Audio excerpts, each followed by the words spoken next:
de inteligência artificial, algoritmos preditivos de inteligência artificial, conhecidos como machine learning. Então, a gente vai ver todas as etapas do desenvolvimento de um algoritmo, do início até o fim. Tá? Então, o início vai ser basicamente a aula de hoje, né? O início técnico vai ser a aula de hoje.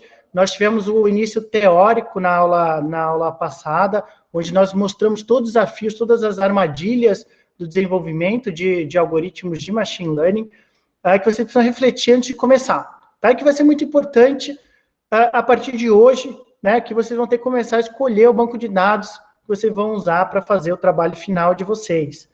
Tá? Então, o banco de dados que vocês vão escolher, depois eu vou passar aí um repositório aí que tem várias opções, mas, se possível, usem o banco de dados que vocês tenham, tá? Que vocês pretendam analisar na tese, na dissertação de vocês, tá?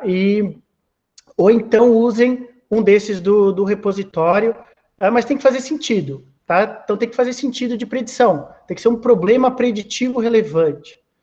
Tá? Então, de novo, refletindo sobre aquilo que a gente apresentou na aula passada no artigo. A referência de hoje é um post, tá? Porque a aula de hoje é pré-processamento, tá? Que é uma parte um pouco mais intensiva de trabalho e menos científica, entre aspas, né? Uma coisa mais técnica no sentido de trabalhosa mesmo, manualmente trabalhosa em muitos casos. Então, não existe muita inovação na área, então não tem muito artigo científico sobre a área, então eu coloquei como referência, além da aula, né? Então, a principal referência é a aula, tá? É os aprendizados aí que vamos desenvolvendo aí no laboratório, que a gente vai colocando esses aprendizados aqui como forma de aula, e também tem aquele post que discute umas coisas a mais.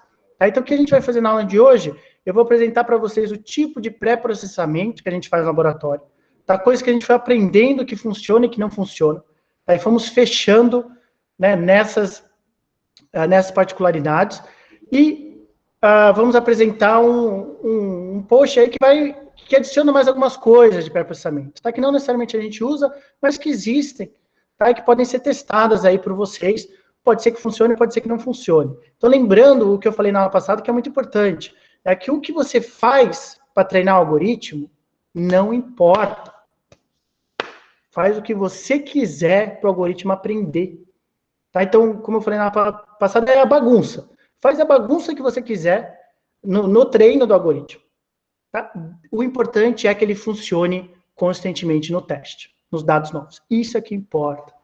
Tá? Então, as técnicas que a gente vai colocar hoje são apenas técnicas que, historicamente, nós sabemos que os algoritmos gostam, né? Que eles funcionam bem para os algoritmos tomarem decisões inteligentes.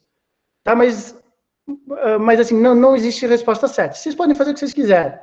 Tá? Não importa o que vocês façam no treino para treinar esse algoritmo. Tá? Eu vou apresentar aqui para vocês simplesmente aquilo que funciona melhor na prática. Tá? Então, a aula de hoje é sobre pré-processamento de dados. A aula mais chata da disciplina, então não vou criar falsas expectativas para vocês. É a parte mais chata de machine learning, é fazer o pré-processamento de dados. Né? E por que isso? Porque o algoritmo não é tão inteligente assim. Tá? O algoritmo é um pouquinho burro, para dizer a verdade. Tá? Então, a gente tem que fazer muitas coisas para o algoritmo tomar decisão inteligente. A gente tem que pegar na mão do algoritmo.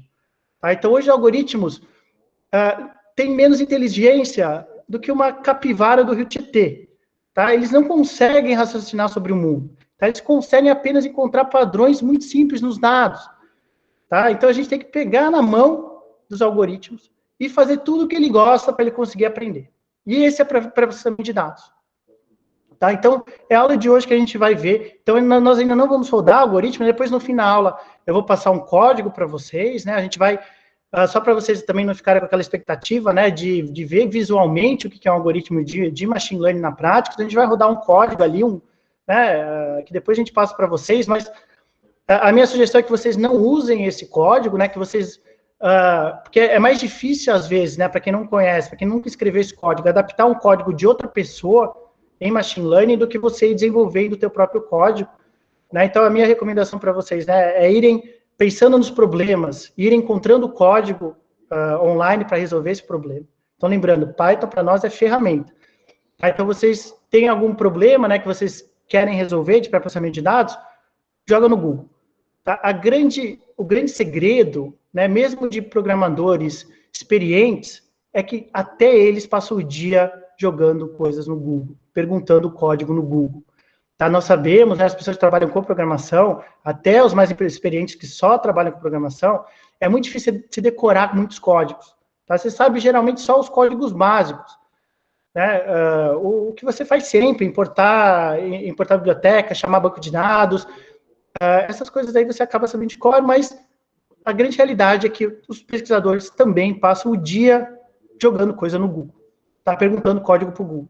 Tá? Então, essa é a minha sugestão para vocês. Então, aqui alguém colocou, acho que o Guilherme, do Stack Overflow. Tá? O Stack Overflow é um site aí de perguntas e respostas, né, que as pessoas vão colocando, né, deu erro nesse meu código, e deu esse erro aqui, e alguém vai lá e ajuda essa pessoa.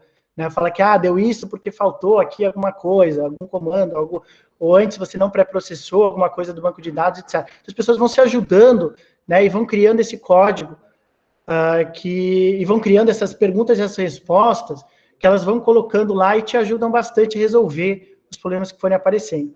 Tá? Então, só para vocês não ficarem frustrados com programação, né? Vocês verem um monte aí de comando, um monte de código, e vocês acharem, nossa, nunca vou decorar isso. Não precisa decorar, tá? Ninguém sabe de cor, essa grande de verdade, por mais que você trabalhe com isso, a grande maioria dos códigos você não sabe de cor, e aí você vai criando a tua biblioteca pessoal de código, porque aí você vai, por exemplo, fazer uma análise de componentes principais, aí você lembra, nossa, há uns meses atrás eu fiz isso numa outra pesquisa tal, eu lembro do código, você vai lá, procura o teu código, procura a tua documentação e você coloca, e você rearruma, né, rearranja, readapta esse código para o teu novo desafio. Tá? Então é muito importante vocês irem mesmo procurando e readaptar o código dos outros, às vezes leva mais tempo.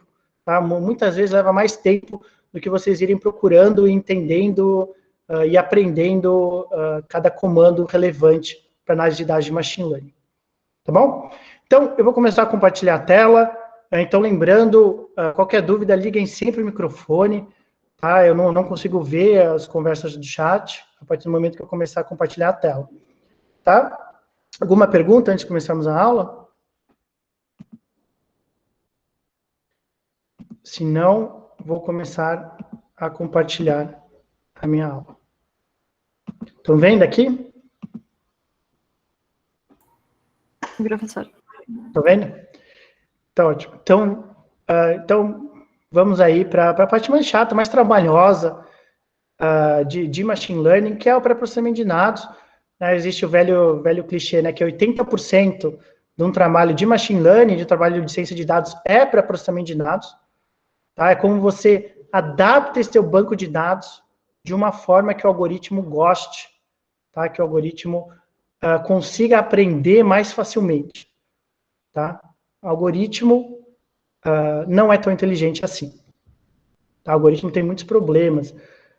Então, nós temos que readaptar, pegar na mão do algoritmo e mostrar para ele como ele aprende. Tá? Não é apertar um botão, é um dos grandes problemas que as pessoas acham, né, de inteligência artificial, que elas acham que inteligência artificial, por ter esse nome, tá, é a máquina que está fazendo tudo. Tá? E é até bastante frustrante trabalhar em colaboração com uma pessoa que não entende de inteligência artificial, porque elas acham que é isso, né, que é apertar um botão e aí a máquina resolve tudo, ou colocar um banco de dados dentro de um software e a máquina resolve tudo, quando na verdade 90% do trabalho é humano. Tá? 90% do trabalho do desenvolvimento de um algoritmo de machine learning é trabalho humano, é trabalho muitas vezes manual, né, que nós temos que desenvolver para garantir que esses algoritmos vão aprender alguma coisa útil. Então a aula de hoje é isso, pré-processamento de dados. Então o que a gente quer fazer em machine learning? Principalmente aprendizado supervisionado, que é o foco dessa disciplina. Nós queremos desenvolver algoritmos que façam boas predições na área da saúde. Tá? Quais são os 4 principais motivos pelos quais os algoritmos não apresentam uma boa performance preditiva? Tá? Dado que você tenha tudo o que você quer ter. Tá? Dado que você tem o banco de dados perfeito, tudo que você quer, por que às vezes ele não dá certo? Tá? A primeira coisa é ter o banco de dados, né? Eu estou aqui assumindo que você já tem um banco de dados perfeito para fazer a predição. Tá? Se você tiver esse banco de dados perfeito, que foi uma coisa que a gente falou na aula passada, então você tem que ter variáveis preditoras fortes, tá? O algoritmo não é magia, não faz milagre, ele aprende padrões nos dados, e se você tem dados não relevantes para predizer o teu desfecho, o algoritmo não vai aprender. O algoritmo não é magia. Tá? Então, precisa ter esse banco de dados relevante para o aprendizado. Tá? E se mesmo assim você não conseguir uma boa performance preditiva, em geral, por causa de 4 motivos. Em primeiro lugar, você fez uma extrapolação inadequada do aprendizado desse algoritmo. Tá? Então, o algoritmo ele aprendeu a tomar decisões, né, de alguma forma, de algum lugar, e você extrapolou para outro lugar sem nenhuma relação. Tá? Ou com pouca relação, a gente já vai a fundo em cada um desses. Tá? Em segundo lugar, pré-processamento, que é a aula de hoje. Tá? Pré-processamento inadequado dos dados. Em terceiro lugar, vai ser a próxima aula teórica, tá? Depois da discussão do artigo, tá? Que vai ser a questão do sobreajuste e da validação inadequada da performance do algoritmo. Tá? Então, se você fizer essas partes aí mal feitas, você também vai ter uma predição ruim. Tá? Então, vamos lá. Então, a primeira coisa é extrapolação inadequada. Tá? Então, o que acontece? Acontece quando você desenvolve os algoritmos para uma população e você espera que esses algoritmos funcionem corretamente para outra população diferente. Tá? Por exemplo, você desenvolve um algoritmo que tome decisões inteligentes lá na Suécia. Aí você acha que vai funcionar no interior do Piauí, no Brasil. Provavelmente não vai, a realidade é totalmente diferente, né? A interação de fatores que levam aos problemas graves de saúde são totalmente diferentes. Tá? Então você tem um aprendizado ali e você vai colocar o algoritmo em prática numa outra realidade. Tá? Esse algoritmo provavelmente não vai funcionar. De novo, relembrando sempre, o algoritmo não é magia, o algoritmo não é milagre, é o conjunto de operações matemáticas que aprende padrões nos dados. Tá? Ou extrapolação para períodos totalmente diferentes. Tá? Então, por exemplo, em algumas doenças sazonais, por exemplo, a influenza, tá? Algumas outras doenças respiratórias, você desenvolve o algoritmo numa época do ano e você espera que ele funcione numa outra época do ano, cujas características e a distribuição dessa doença é totalmente diferente. Tá? Então, ou você extrapola erradamente em outra população, ou você, na mesma população, em períodos diferentes. Tá? E espera que funcione, principalmente para doenças sazonais, esse é um grande problema. Tá? Então, a primeira coisa, rapidamente, só para passar rápido, extrapolação adequada. Então, sempre pensar qual é a população que você está aplicando esse algoritmo, e se é a mesma população onde ele aprendeu, tá? Ou com as mesmas características, como é uma realidade de onde ele aprendeu. Tá? Isso é muito importante. Tá? Se você está desenvolvendo algoritmo com dados do teu hospital, você vai colocar no teu hospital, ótimo, tá? Você não tem esse problema.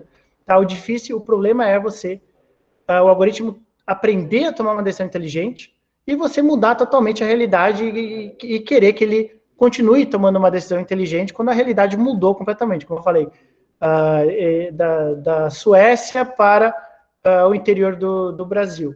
Tá? São realidades totalmente diferentes, provavelmente o algoritmo são outros fatores aí que atuam no desfecho, né, e provavelmente o algoritmo ele aprendeu padrões que não vão se replicar nessa nova realidade. Em segundo lugar, processamento de dados.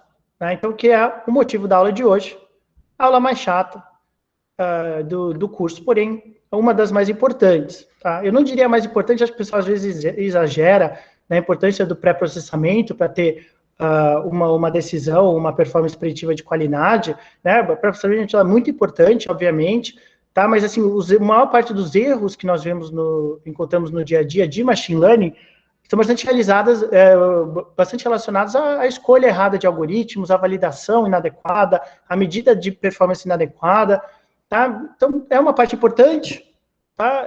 É mais chato, com certeza, mas é fundamental. A gente vai ver que tem muita coisa que precisa ser feita com os dados antes do início do aprendizado por parte do algoritmo.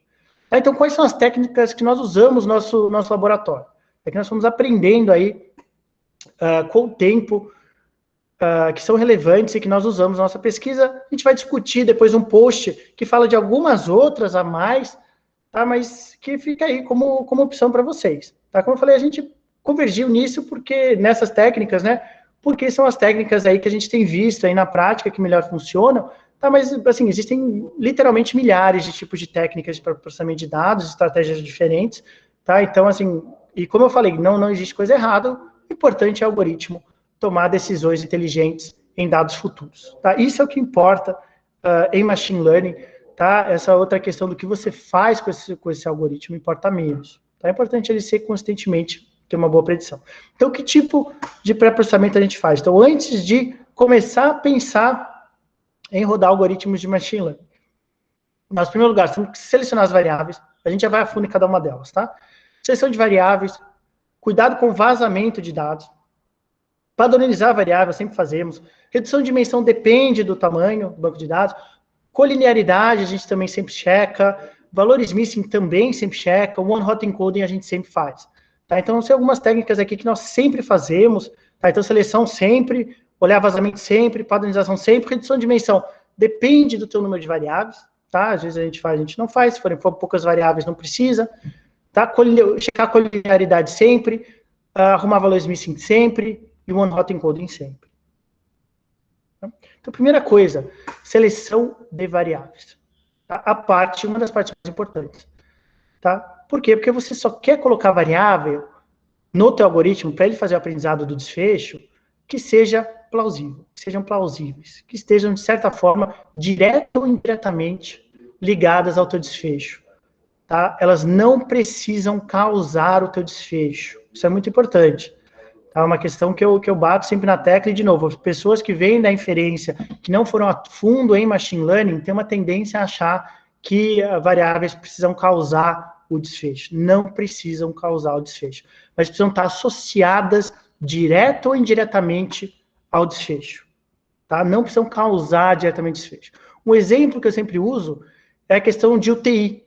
UTI para predizer risco de óbito.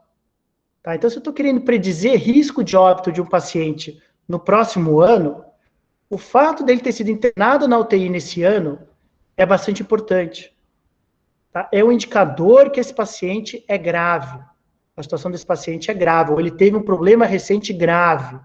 Mas não é a UTI que está causando o óbito. Tá? Se a UTI causasse óbito, a gente proibiria a existência de UTIs. Tá? Então, não é a UTI que está causando óbito. A UTI é um mediador, de certa forma, tá? É um fator associado, porém não causador do óbito. Tá? Então, a pessoa foi internada na UTI, é sinal, é uma indicação que o caso dela é grave, o risco dela ir a óbito no próximo ano é alto, porém, não é a UTI que está causando óbito. Não precisa causar o desfecho, tá? Só precisa estar constantemente associado ao desfecho, tá? Predizer constantemente o desfecho, tá? É melhor essa sequência de palavras. Então, não precisa ser causal, precisa predizer constantemente o desfecho. Tá? E como é que normalmente a gente faz? Então, o nosso laboratório é um laboratório de machine learning, nós estamos interessados nos métodos, tá? Não estamos interessados numa área específica da saúde, tá? Então, não é um laboratório de fisioterapia, ou de cuidados paliativos, ou de doenças cardiovasculares, não é, a gente está interessado no método. Então nós desenvolvemos pesquisas em várias áreas diferentes, porém não temos o conhecimento necessário para selecionar essas variáveis. Então o que a gente faz? Nós entramos em contato com os pesquisadores da área, tá? Alguns dos melhores pesquisadores da área, por exemplo, estamos desenvolvendo um algoritmo para predizer doenças cardiovasculares. Nós entramos em contato com um especialista na área, e perguntamos para eles, temos essas variáveis, fazem sentido? Elas ajudam a predizer esse desfecho? Não precisam ser fortes preditores. Tá? Às vezes, variáveis fracas são relevantes. Tá? Por quê? Variáveis fracas que são totalmente diferentes das outras. Então, às vezes, você tem muitas variáveis fortes que estão capturando a mesma essência dos dados.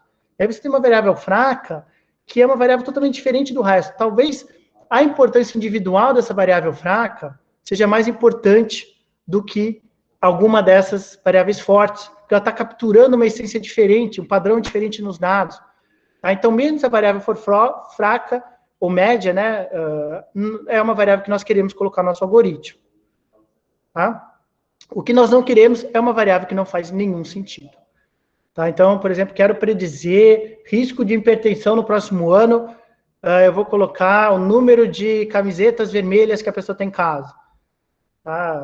Qual é a cor favorita dessa pessoa?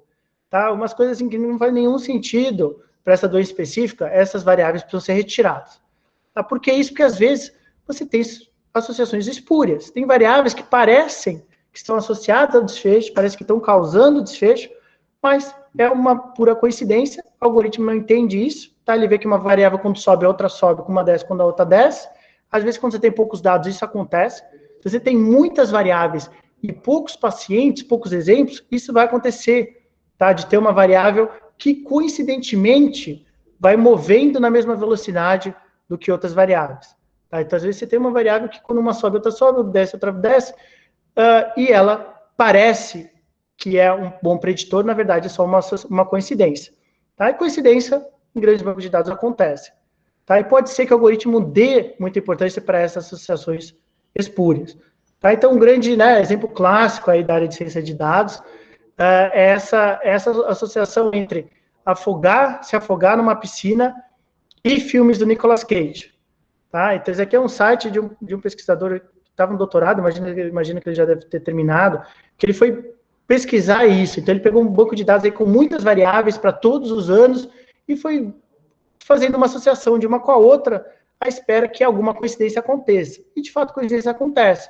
Tá? Então, aqui, número de pessoas que afogaram, caíram numa piscina, e filmes do Nicolas Cage, quando uma tá estável, a outra tá estável, quando uma desce, a outra desce, quando outra sobe, desce. Então, tem uma correlação relativamente alta, 0,67, o que para o algoritmo pode parecer muito importante. Tá? Mas seria um tipo de coisa que você não usaria. Você não usaria filmes do Nicolas Cage para predizer afogamento em piscinas. Tá? Então, um tipo de coisa que você não usaria, que você retiraria, você faria essa pré-seleção de variáveis. Tá? Segunda questão, vazamento de dados, vazamento de informação. Tá? Então, acontece quando os dados de treino apresentam informação escondida que faz com que o modelo aprenda padrões que não são do seu interesse. Tá? Uma forma meio complicada de falar o quê? Pode ser que, às vezes, você tenha uma variável que tenha vindo depois do teu desfecho, ou seja, uma variável que tem, graças a ela, que tem um resultado prévio do desfecho dentro dela. Tá? Você pode ter uma variável que foi coletada depois do desfecho e você parece que não. E o algoritmo é malandro. Se você dá uma brecha para o algoritmo roubar, ele vai roubar. Tá? Se você tiver uma variável que tem escondida dentro dela o seu desfecho, que não é ela que está levando ao desfecho, de forma direta ou indireta, mas o desfecho que está levando a ela, o algoritmo vai adorar essa variável. Ele vai usar essa variável, às vezes, que perfeitamente. Uma outra grande questão que acontece bastante é o algoritmo, é você esquecer a tua variável preditora dentro, a tua variável que você quer predizer, né, dentro da tua variável, dentro das suas variáveis preditoras. O algoritmo vai ver o quê? Nossa, tem uma variável que prediz perfeitamente, né, literalmente a mesma variável, perfeitamente o teu desfecho. Ele só vai usar essa variável. Tá? O algoritmo é malandro. Ele tem uma oportunidade de roubar, ele vai roubar. Ele vai ver que tem essa variável que prediz perfeitamente, né, quando essa variável é 15, o teu desfecho é 15, porque é a mesma variável que você esqueceu entre as preditoras. O algoritmo ele vai te dar uma predição perfeita. Tá? Aí você vai lá checar e vai se assustar, porque você vai ter uma predição perfeita, né, uma coisa que a gente sempre fala, que é quando você tem uma predição ruim, você fica preocupado, quando você tem uma predição excelente, você fica preocupado também. Tá? Nos dois casos é mau sinal. Tá? Deu alguma coisa errada ali no meio, ou você não tem os dados, etc. Mas, em geral, quando você tem variáveis perfeitas, quando você tem uma predição perfeita, em geral, porque você esqueceu de esconder a variável resposta, tá? E tirar a variável resposta do treino. Tá? Que foi um artigo aqui de um tempo atrás, nós escrevemos essa carta em 2018, saiu esse ano, tá? Que nós escrevemos uma carta ao editor de um artigo assim que foi, para nós, foi um escândalo. Tá? Então, foi um artigo de machine learning para predizer hipertensão no próximo ano. Tá? Teve uma área abaixo da curva excelente, foi publicada numa revista muito boa, acho que fator de impacto de 5, para a área da saúde é muito boa. Que aí eles encontraram uma área abaixo da curva, né, uma predição muito boa, para predizer o risco de hipertensão no próximo ano. Tá? E aí a gente já ficou desconfiado, né? Trouxemos para debate nas reuniões do nosso laboratório, e o que a gente encontrou? Que lá no anexo do artigo escondido, estavam lá a importância preditora das variáveis, tá? Uma coisa que a gente vai ver aqui ao longo do curso, você tem que fazer essa análise de quais variáveis são importantes para a predição, e um dos motivos, o principal motivo é identificar vazamento de dados. Tá? E nós fomos lá no anexo e vimos que as variáveis que o algoritmo mais utilizou para predição, então, predizer hipertensão no próximo ano, incidência de hipertensão no próximo ano. Tá? Entre as 6 variáveis mais importantes, 5 era o fato do paciente tomar alguma medicação antihipertensiva. Tá? Diferentes medicamentos antihipertensivos. Tá? Então, o que estava acontecendo? Esse paciente já tinha hipertensão. Tá? Ele só não estava informado no prontuário eletrônico. Tá? E aí começou a ser informado no prontuário eletrônico no ano seguinte, eles estavam usando isso como medida de incidência de hipertensão, tá? E aí, por isso conseguiram uma área abaixo da curva muito grande. O algoritmo, que é malandro, descobriu que todo mundo que toma esse medicamento antihipertensivo acaba tendo hipertensão no próximo ano, então eu só vou usar essa variável, tá? Que na verdade é vazamento de informação. A pessoa já tinha hipertensão. Certo? Ficou clara essa ideia de vazamento de dados? É um dos erros mais comuns em machine learning. Tá? Você usar uma variável que acontece depois do desfecho. Porque quando você tem um banco de dados ali, você coloca tudo meio que junto, tá? E quando você tem uma predição muito alta, você tem que sempre olhar, na verdade você tem que sempre olhar em todos os momentos, em todos os casos, mas você tem que sempre olhar, principalmente nesse caso, quais variáveis o algoritmo está usando. Tá? Qual a importância preditora de cada variável? Porque é aí que vai aparecer o vazamento de informação. Tá? Você vai ter variáveis muito importantes ali, que o algoritmo está usando bastante, e você vai lá e reflete sobre o assunto, e muitas vezes você vê que essas variáveis foram coletadas depois do desfecho. Tá? Outro exemplo clássico é você incluir o número identificador do paciente como variável preditora. Por quê? Imagina que você quer predizer câncer, incidência de câncer. Tá? Você tem pacientes internados em diferentes hospitais. Tá? E você pode ter alguns hospitais oncológicos ali no meio. Tá? Que vão ter um número parecido de paciente. Tá? Então, um número identificador parecido, identificador do paciente, dentro do mesmo hospital, em geral, ele segue o mesmo padrão. O algoritmo ele vai encontrar o quê? Entre o paciente 1520 até o paciente 1790, todo mundo tem câncer. Tá? Mas espera aí, a pessoa está no hospital oncológico porque ela tem câncer. Vazamento de informação. Tá? Então, esse aí é o exemplo clássico que se usa de vazamento de informação. Nós tivemos aí esse artigo que conseguimos usar um novo aí, que eu acho que é até mais didático de usar. Então, nesse artigo aqui, a gente, na verdade, uma carta ao editor, nós aproveitamos para ensinar o que é vazamento de informação, que tinha pouca literatura sobre o assunto. Então, aí está até na bibliografia do curso. Tá? Então, é o motivo pelo qual algoritmos de machine learning precisam ser abertos em geral. Tá? Você precisa divulgar o teu código e precisa colocar a importância de variável. Tá? Analisar a importância preditora das variáveis, que vai ser uma das aulas do curso. Ou a estratégia técnica que nós mais usamos é os valores de Shapley Values. Nós vamos ver aí na aula e que você consegue falar, o algoritmo olhou muito para essa variável, e para essa e para essa. Tá? E aí você consegue detectar possíveis vazamentos. Tá? Você tem que olhar se faz sentido o algoritmo olhar para essa variável. Tá? E é de novo, retomando aquela bobeira que as pessoas falam, que ainda falam em 2021, que algoritmo é caixa preta, que ninguém sabe o que está acontecendo. Isso, obviamente, não é mais verdade. Nós conseguimos explicar muito bem os algoritmos, tem várias técnicas, tá? E nós conseguimos falar muito bem, o algoritmo falou que esse paciente aqui vai a óbito no próximo ano por causa disso, disso e disso. Tá? O que o algoritmo está mais usando não é associação, não é causalidade, é importância preditora. Tá? Lembrando do exemplo da UTI. Tá? Aí você consegue ver o que o algoritmo está olhando, quais variáveis ele está olhando para esse paciente. Você consegue saber para cada paciente também. Consegue saber especificamente para cada paciente. Tá? Falar que, para o seu João, o algoritmo falou que o risco dele ter um infarto no próximo ano é de 93%, porque o seu João é hipertenso, diabético, sedentário, etc, etc, etc. Tá? A gente consegue puxar o que o algoritmo está mais olhando. Tá? Próxima, padronização. Tá? Então, você tem variáveis que têm escala muito diferente. Então, imagina, por exemplo, patrimônios e bens da pessoa, valor dos seus patrimônios. Né? Tem pessoa que tem desde zero, tá? Até pessoas que têm milhões e milhões, até bilhões. Tá? Então, uma escala gigantesca, de 0 até bilhões. tá?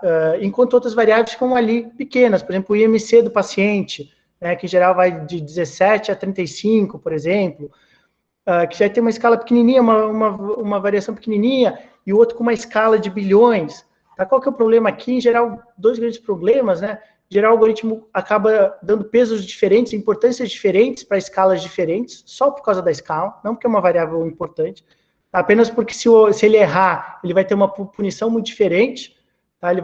Se ele errar para essa variável, que vai ter uma escala gigantesca, vai ter uma punição diferente. E, em segundo lugar, porque fica mais difícil convergir o algoritmo. Tá? Ele leva mais tempo para rodar, quando você tem números muito dispersos. Tá? Então, o que a gente faz? Nós padronizamos. Tá? Então, o famoso score Z, para quem é da área de estatística de inferência, como é que você faz o score Z? Tá? Você transforma essa variável, tá? Nos valores dessa variável específica, vão começar a ter média de 0 e desvio padrão de 1.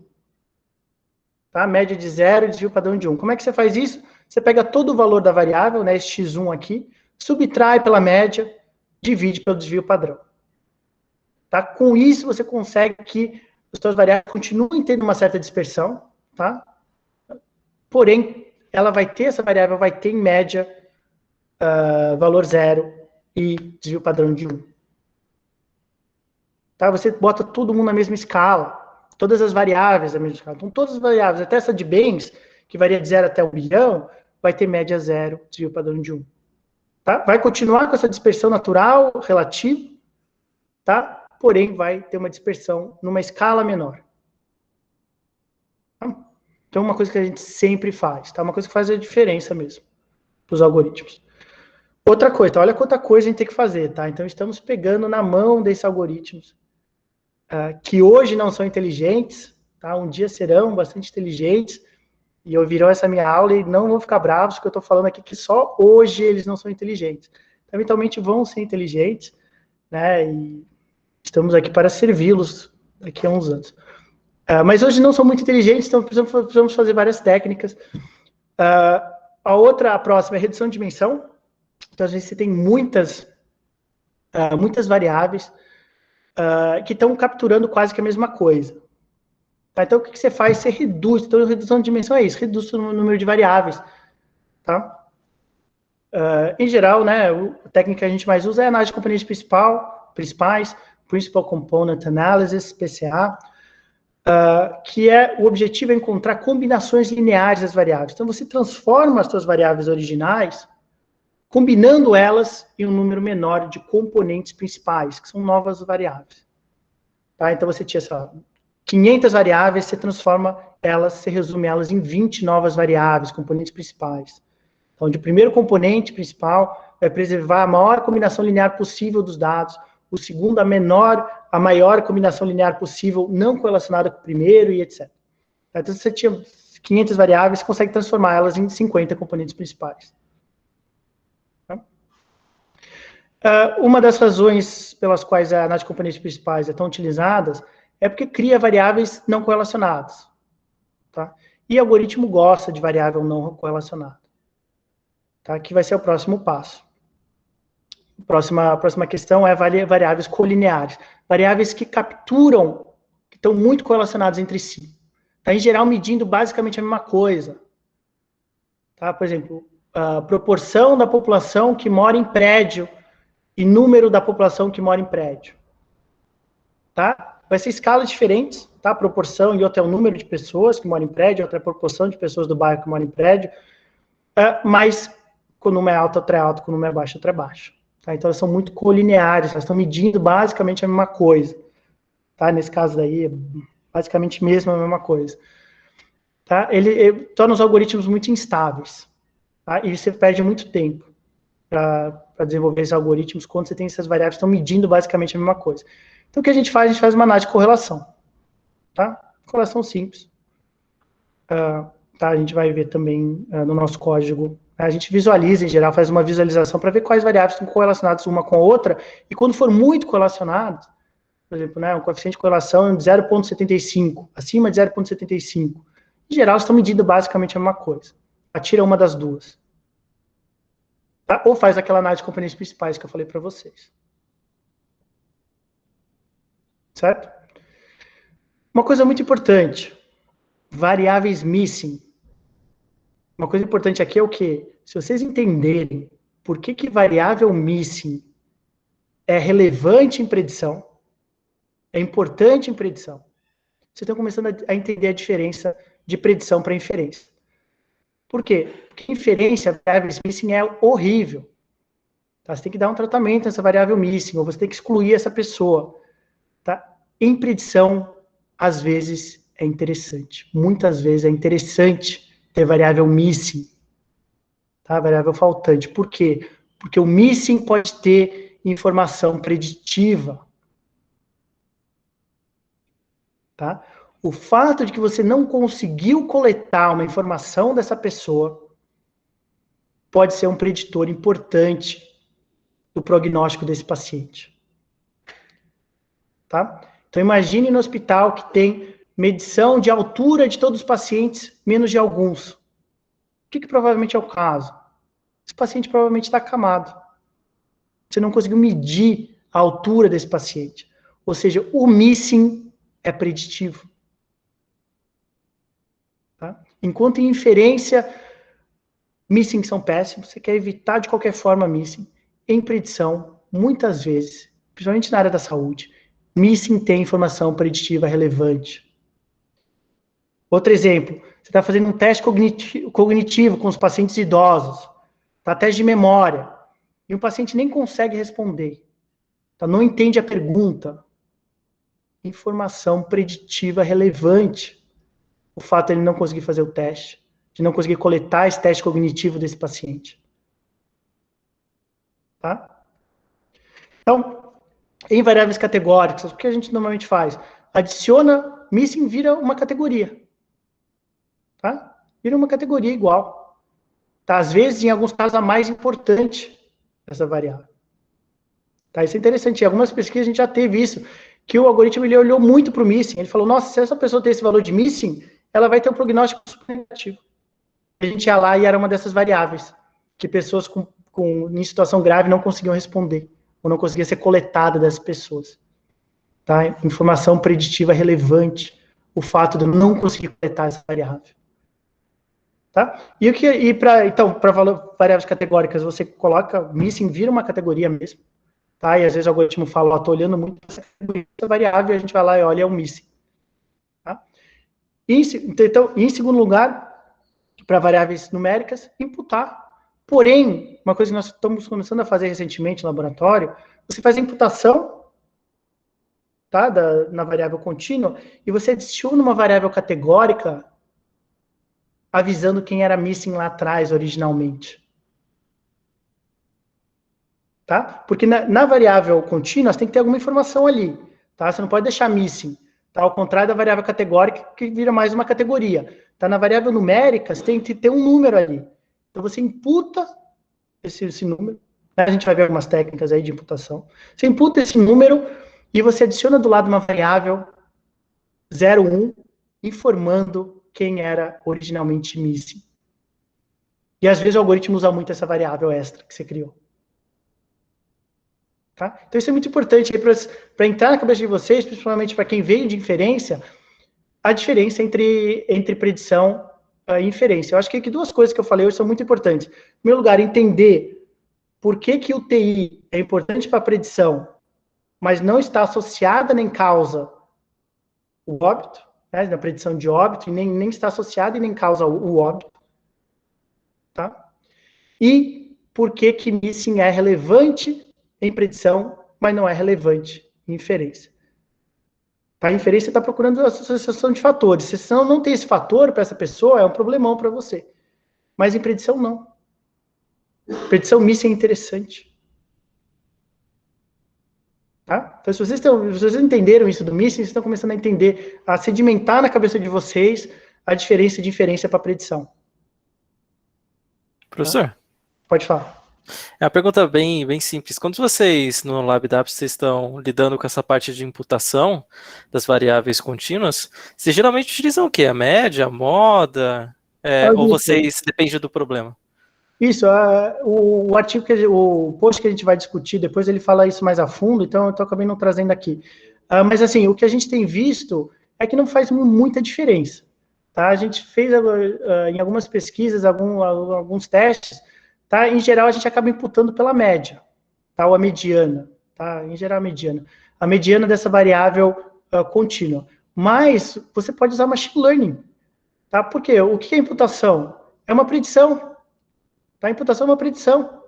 Tá? Você está tentando predizer, você não conseguiu coletar essa informação, mas você quer predizer qual que é o valor dessa pessoa. Então, você pode fazer um algoritmo em que as variáveis, essa variável que tem missing, é o teu desfecho. E você quer predizer os resultados daquelas pessoas que você não conseguiu coletar. Aí você imputa com isso. Tá? Uma coisa que muita gente faz. Nós chegamos a usar algumas dessas técnicas, né? O pessoal de inferência usa muito mais também, a gente já usou em alguns artigos o mais, mas, em geral, na nossa experiência, no nosso banco de dados, obviamente, ainda não analisamos milhares de bancos de dados diferentes, tá? Então precisa ter uma consistência em relação a isso, mas na nossa experiência, em geral, não tem feito muita diferença, tá? A média, em geral, é suficiente, desde que você adicione uma nova variável falando que, ó, tem alguma coisa aqui estranha. Tá? Mas ótima questão, né? De fato, tem várias técnicas aí para você preencher esse valor missing, tá? Que precisa ser preenchido, tá? Muitos algoritmos não conseguem lidar com valores missing. Tá? Não é o caso do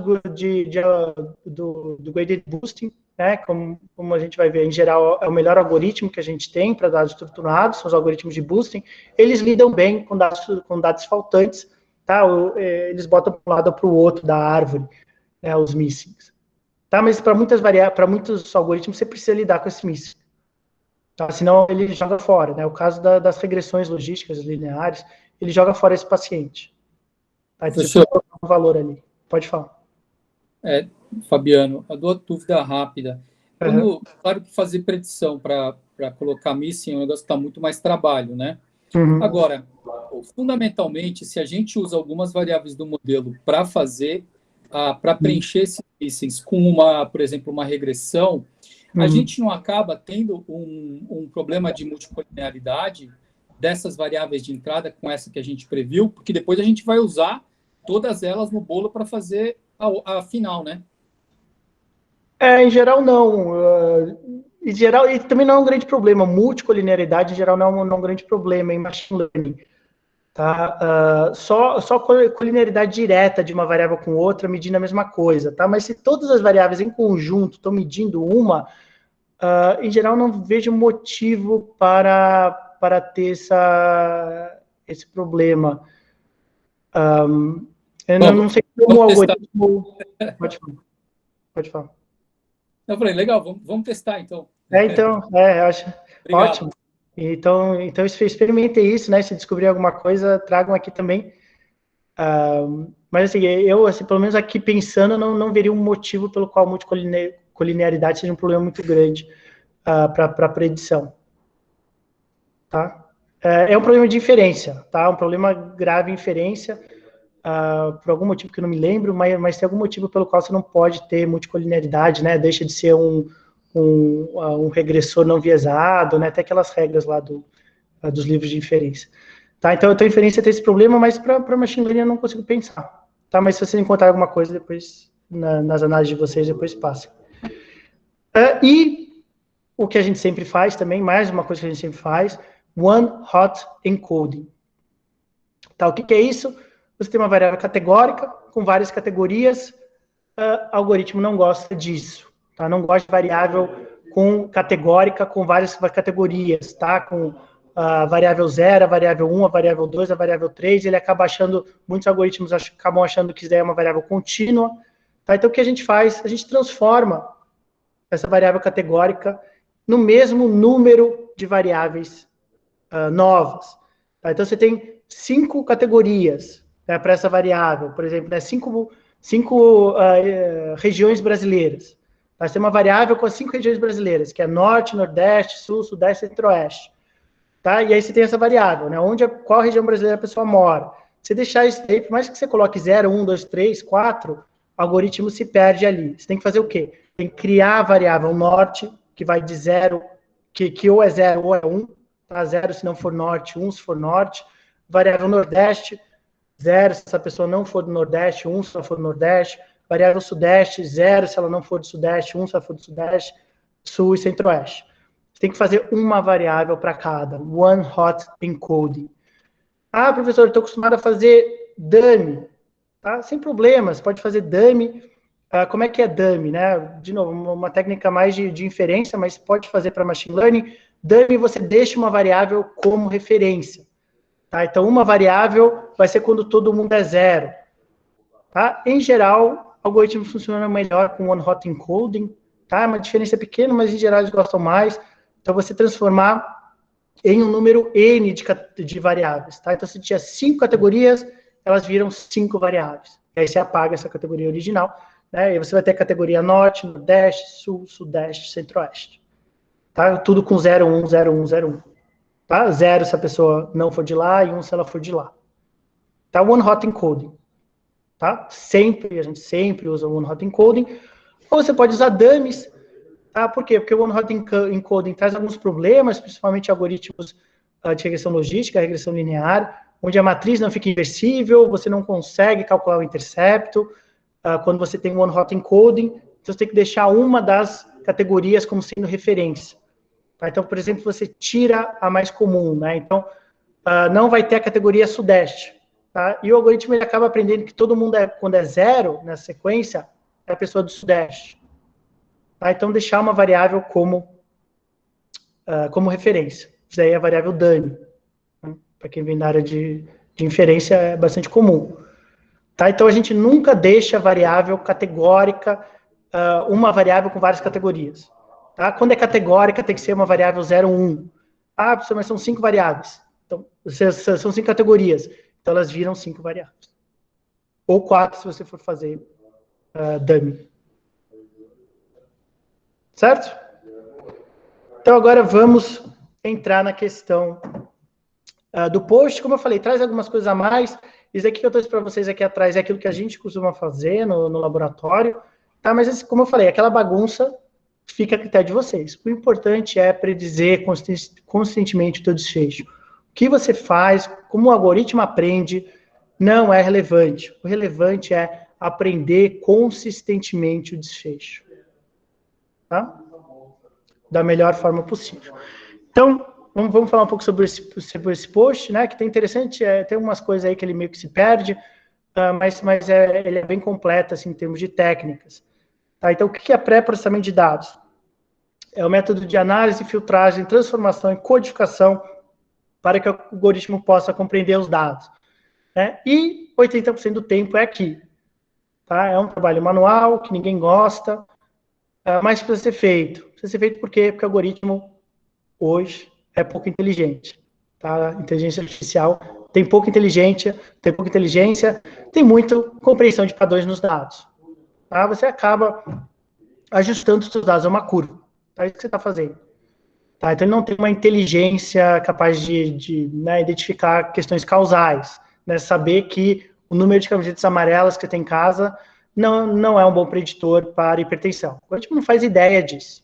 Tá? Então, se você deixar essa variável ali e por alguma coincidência for importante para predizer hipertensão, ele vai usar essa variável. Tá? Não quer nem saber. Tá? Cerca de 80% do tempo é isso. Outra coisa que a gente fala sempre, que é verdade também, entra lixo, sai lixo. Tá? Se o banco de dados está um lixo, a tua predição vai ser um lixo. Tá? Garbage in, garbage out. Entra lixo, sai lixo. Tá? O algoritmo, de novo, não é milagre, não é magia. Ele está aprendendo padrões nos dados. Tá? Então, você precisa de dados de alta qualidade. Tá? O algoritmo não vai aprender sem dados relevantes. Tá? Ou do tipo que ele gosta.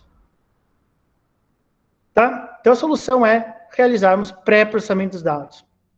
Então, aqui o post ele fala de algumas ferramentas, né? A gente vai usar o Python, o scikit-learn. Tá? O scikit-learn é a biblioteca de longe a mais usada aí para machine learning, para ciência de dados. Tá? A gente vai usar aqui no curso.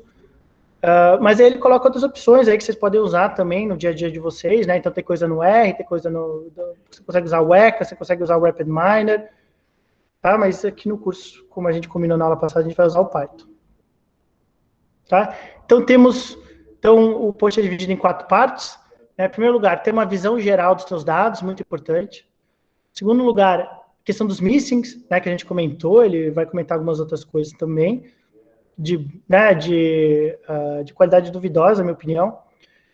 Mas é importante a gente saber, né, que isso existe. Identificar outliers também, relevante, para ter cuidado também. E remover inconsistência, aí sim é bastante importante. Então, vamos lá. Então, obter uma visão geral. Tá? Em primeiro lugar, entender o formato dos dados. Tá? Entender suas variáveis categóricas, quantas variáveis contínuas. Então, dá uma olhada nos seus dados. Tá? Pedir uma média, uma mediana, um desvio dessas variáveis, né, no caso das contínuas. Tá? Então, ter uma visão geral dos seus dados. E sim, variável por variável. Tá? Olhar variável por variável. Muito importante. Tá? Você, né, entender o que está ali no teu banco de dados. Tá? Não começar a analisar antes disso nunca o teu banco de dados. Tá? Em segundo lugar, a questão dos missings. Tá? Então, problema muito comum, principalmente na área da saúde. Em geral, temos muitos missings. Tá? Pode levar à perda dos seus pacientes, principalmente quando você tem poucos dados, é muito relevante. Né? Alguns algoritmos não conseguem lidar com o missing. Eu diria que a maioria dos algoritmos não conseguem lidar com missing, tem que fazer alguma coisa com esses dados missing, senão ele vai excluir esse paciente da análise. Tá? Principalmente, como eu falei, regressão linear, regressão logística, o algoritmo em geral vai excluir esse paciente da análise. Tá? Identificar outliers e anomalias, então são pontos fora do padrão, tá? Que podem precisar ser descartados, tá? Mas a gente vai ter que ter alguma reflexão que a gente já vai ver. Em quarto lugar, remover inconsistências, né, erros, dados duplicados, erros, que existem algumas técnicas de automação, mas em geral você tem que ir variável por variável. A ver se essa variável tem algum problema de coleta, que você vê via aquela descrição inicial do teu banco de dados, né, analisar a média, a mediana, a variação dos dados, etc. Tá? Então, vamos começar com manipulação de dados ausentes, dos missings. Tá? Quais são as opções que você tem quando você tem dado faltante, dado ausente, dado missing? Tá? Então, em primeiro lugar, você pode excluir esses pacientes. Tá? Você pode, né, em geral, alguns algoritmos fazem isso automaticamente. Tá? Então, você tem esses pacientes com algum dado missing, o dado inteiro desse paciente ele é excluído pelo algoritmo. Então, você pode fazer isso manualmente. Quando é que a gente faria isso de exclusão de pacientes com dados missing? Quando a gente acha que teve algum problema de coleta. Tá? Ou tem muito missing para esse paciente. Tá? Em geral, quando você tem muito missing para alguns pacientes e tem muita coisa preenchida para os outros, teve algum problema com esses pacientes. Em geral, é melhor excluir esses pacientes. Tá? Se teve algum problema de coleta, ou não conseguiu analisar os dados, ou a pessoa que foi fazer o questionário estava de má vontade, sei lá, teve algum problema ali. Às vezes é melhor excluir esse paciente, porque esse paciente vai estar fora do padrão e não vai replicar no futuro. Tá? O aprendizado desse paciente não vai replicar no futuro. Tá? Segunda coisa que ele coloca, que é bem debatível, que é substituir missing por zero. Tá? Não é nada recomendável isso. Tá? Não entendi. Mas, assim, em geral, a gente não substitui por zero. Uma coisa que ele não coloca aqui, que precisa ter muito cuidado com dados da saúde. Muitas vezes, missing são codificados como 999. Tá? O algoritmo não sabe que isso é missing. Tá? Ele vai considerar isso como uma medida dessa variável. Tá? 999, para ele, é um número que nem qualquer outro. E ele vai usar isso para predição. Terceiro lugar, tá? Mais recomendável, bem mais recomendável que o segundo. Substituir pela média, mediana ou moda. Tá? Então, média e mediana para valores contínuos, média para valores categóricos. Tá? Então, média é o valor mais comum, tá? Ou no caso a categoria mais comum. Média, né? A média e mediana os 50% da distribuição. Tá? Alexandre, Pode falar. Vocês fazem múltipla imputação antes? Então, pode fazer, vai ser uma das próximas aqui já. Tá? Você pode fazer imputação múltipla, sim. Mas, como eu falei, assim, a gente está no laboratório, temos convergido aí para usar mediana e moda mesmo. Tá? Das vezes que a gente fez imputação, não fez nenhuma diferença, então, às vezes, sempre tem algum parecerista, né, que fala que, vocês usaram média, que absurdo. Façam uma imputação. A gente faz a imputação, não tem nenhum problema, mas, assim, não muda muita coisa. tá? Em geral, assim, o efeito de uma pessoa, de uma só variável, né, não costuma ser tão grande se você tem muitos dados relevantes do paciente, tá? Então, assim, não costuma fazer muita diferença preditiva, mas pode fazer sim, que são as próximas, né? Então, em primeiro lugar, você pode interpolar, né? Você gerar valores dentro de uma faixa de distribuição dessa variável, então a variável varia de 0 a 3, né? Você interpolar ali dentro. Então, você pode extrapolar, que aí você deixa o algoritmo, né, esse algoritmo de machine learning, ou de outras técnicas aí que vocês falaram, predizer esse valor em qualquer faixa de valor, tá? Ou você consegue fazer uma análise mesmo de machine learning, para predizer os valores ausentes dessa variável, dada as outras variáveis. Então, você transforma essa variável que está com valor missing em o teu desfecho a ser predito. Tá? E você usa as outras variáveis para predizer ela e você imputa os valores que de fato são missing. Tá? Então, o paciente estava ali com essa característica como missing, mas todas as outras características indicam que essa característica, essa variável, o MC, por exemplo, que está missing dele, deve ser provavelmente 25. Aí você vai lá e imputa esse valor como 25. Aí você faz uma predição para fazer a imputação. Que no fundo é isso que é imputação, né? Na imputação é isso. Está tentando predizer qual valor está missing aí. Qual o valor real desse paciente que por algum motivo você não conseguiu coletar essa variável. Tá? O que é muito importante? Você informar do lado, né, que esse valor é missing. Professor? Pode falar. Sobre essa parte da imputação ainda, acho que vocês devem fazer isso também, mas é sempre importante não fazer isso com todos os dados, né? Deixar ainda a parte de interpolação de média ou de um outro algoritmo só com o seu conjunto de treinamento, né? Senão você está vazando os dados de teste para fazer essa parte da imputação, mesmo sim. por média, moda ou por esse algoritmo, né? Sim, exatamente. Então, a primeira coisa que você faz, né, antes do pré-processamento dos dados, é separar os seus dados em treino e teste. Tá? Então, lembrando o que é treino, são os dados que você usa para o algoritmo aprender as regras de decisão. Tá? Esses daí são dados de treino, e aí você esconde, né, em geral, né, como regra de bolso, 30% dos dados. Então, 30% você esconde, que é onde você vai testar o algoritmo depois que ele aprendeu. Tá? Então, em primeiro lugar, você usa o treino aí para o aprendizado, né, e tudo que você usar de imputação, mesmo nos dados do teste, tem que vir do treino. Tá? Então, por exemplo, você vai imputar pela média. É a média do treino que você vai imputar, não a média do teste. O teste não tem nenhuma informação sobre o teste. O teste são dados futuros. Não pode olhar para ele para nada. Tá? Então, tudo que você fizer de pré-processamento é sempre no treino. Uma dúvida que eu tenho, professor, assim, a gente monta essa estrutura, existe vamos dizer, um gabarito que eu teste que está correto ou não? Eu vou só depois que eu coloquei em prática, eu vou analisar e ter se esses dados foram manipulados, pré-processados corretamente. Gabarito, assim, e como eu falei, né, não tem resposta certa aqui no pré-processamento, né, então eu coloquei no início o que o nosso laboratório faz e estou aqui apresentando o que esse post colocou como possíveis coisas de fazer. Então não tem resposta certa, tá? O que tem é que você quer ter a melhor predição possível, e né, existem algumas técnicas que funcionam com certeza, que estão virando quase que padrão nos dados, né? Então talvez se fosse esse teu gabarito. Né? O nosso gabarito no laboratório é aquelas técnicas que eu falei antes. Tá? Tem que fazer isso. Mas assim, às vezes os alunos, eles leem alguma coisa, eles descobrem uma nova técnica e falam, professor, eu fiz aqui um teste aqui, e aí deu certo ou não deu certo. Tá? Melhorou ou não melhorou a predição. Tá? Então, você pode fazer outras coisas, tá? Então, não tem um gabarito, assim, no sentido que, eu não fiz essa técnica de pré-processamento, então meu resultado é inválido. Não existe. O resultado vai ser inválido se você tiver vazamento de dados. Aí vai ser inválido. Tá? Por exemplo, aquele exemplo de vazamento de informação, usar dados do teste, né? Mesmo que seja para calcular a média e imputar, usando dados do teste, não pode fazer isso.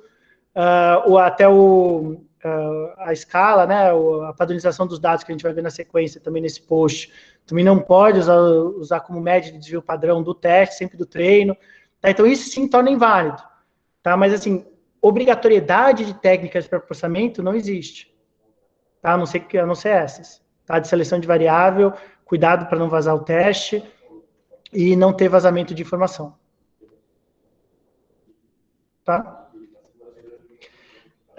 E padronização, né? Scaling, né? Fazer escala. Você tem várias técnicas, você tem mínimo e máximo, no qual você, né? Então qual é o problema, né? Por que a gente faz padronização?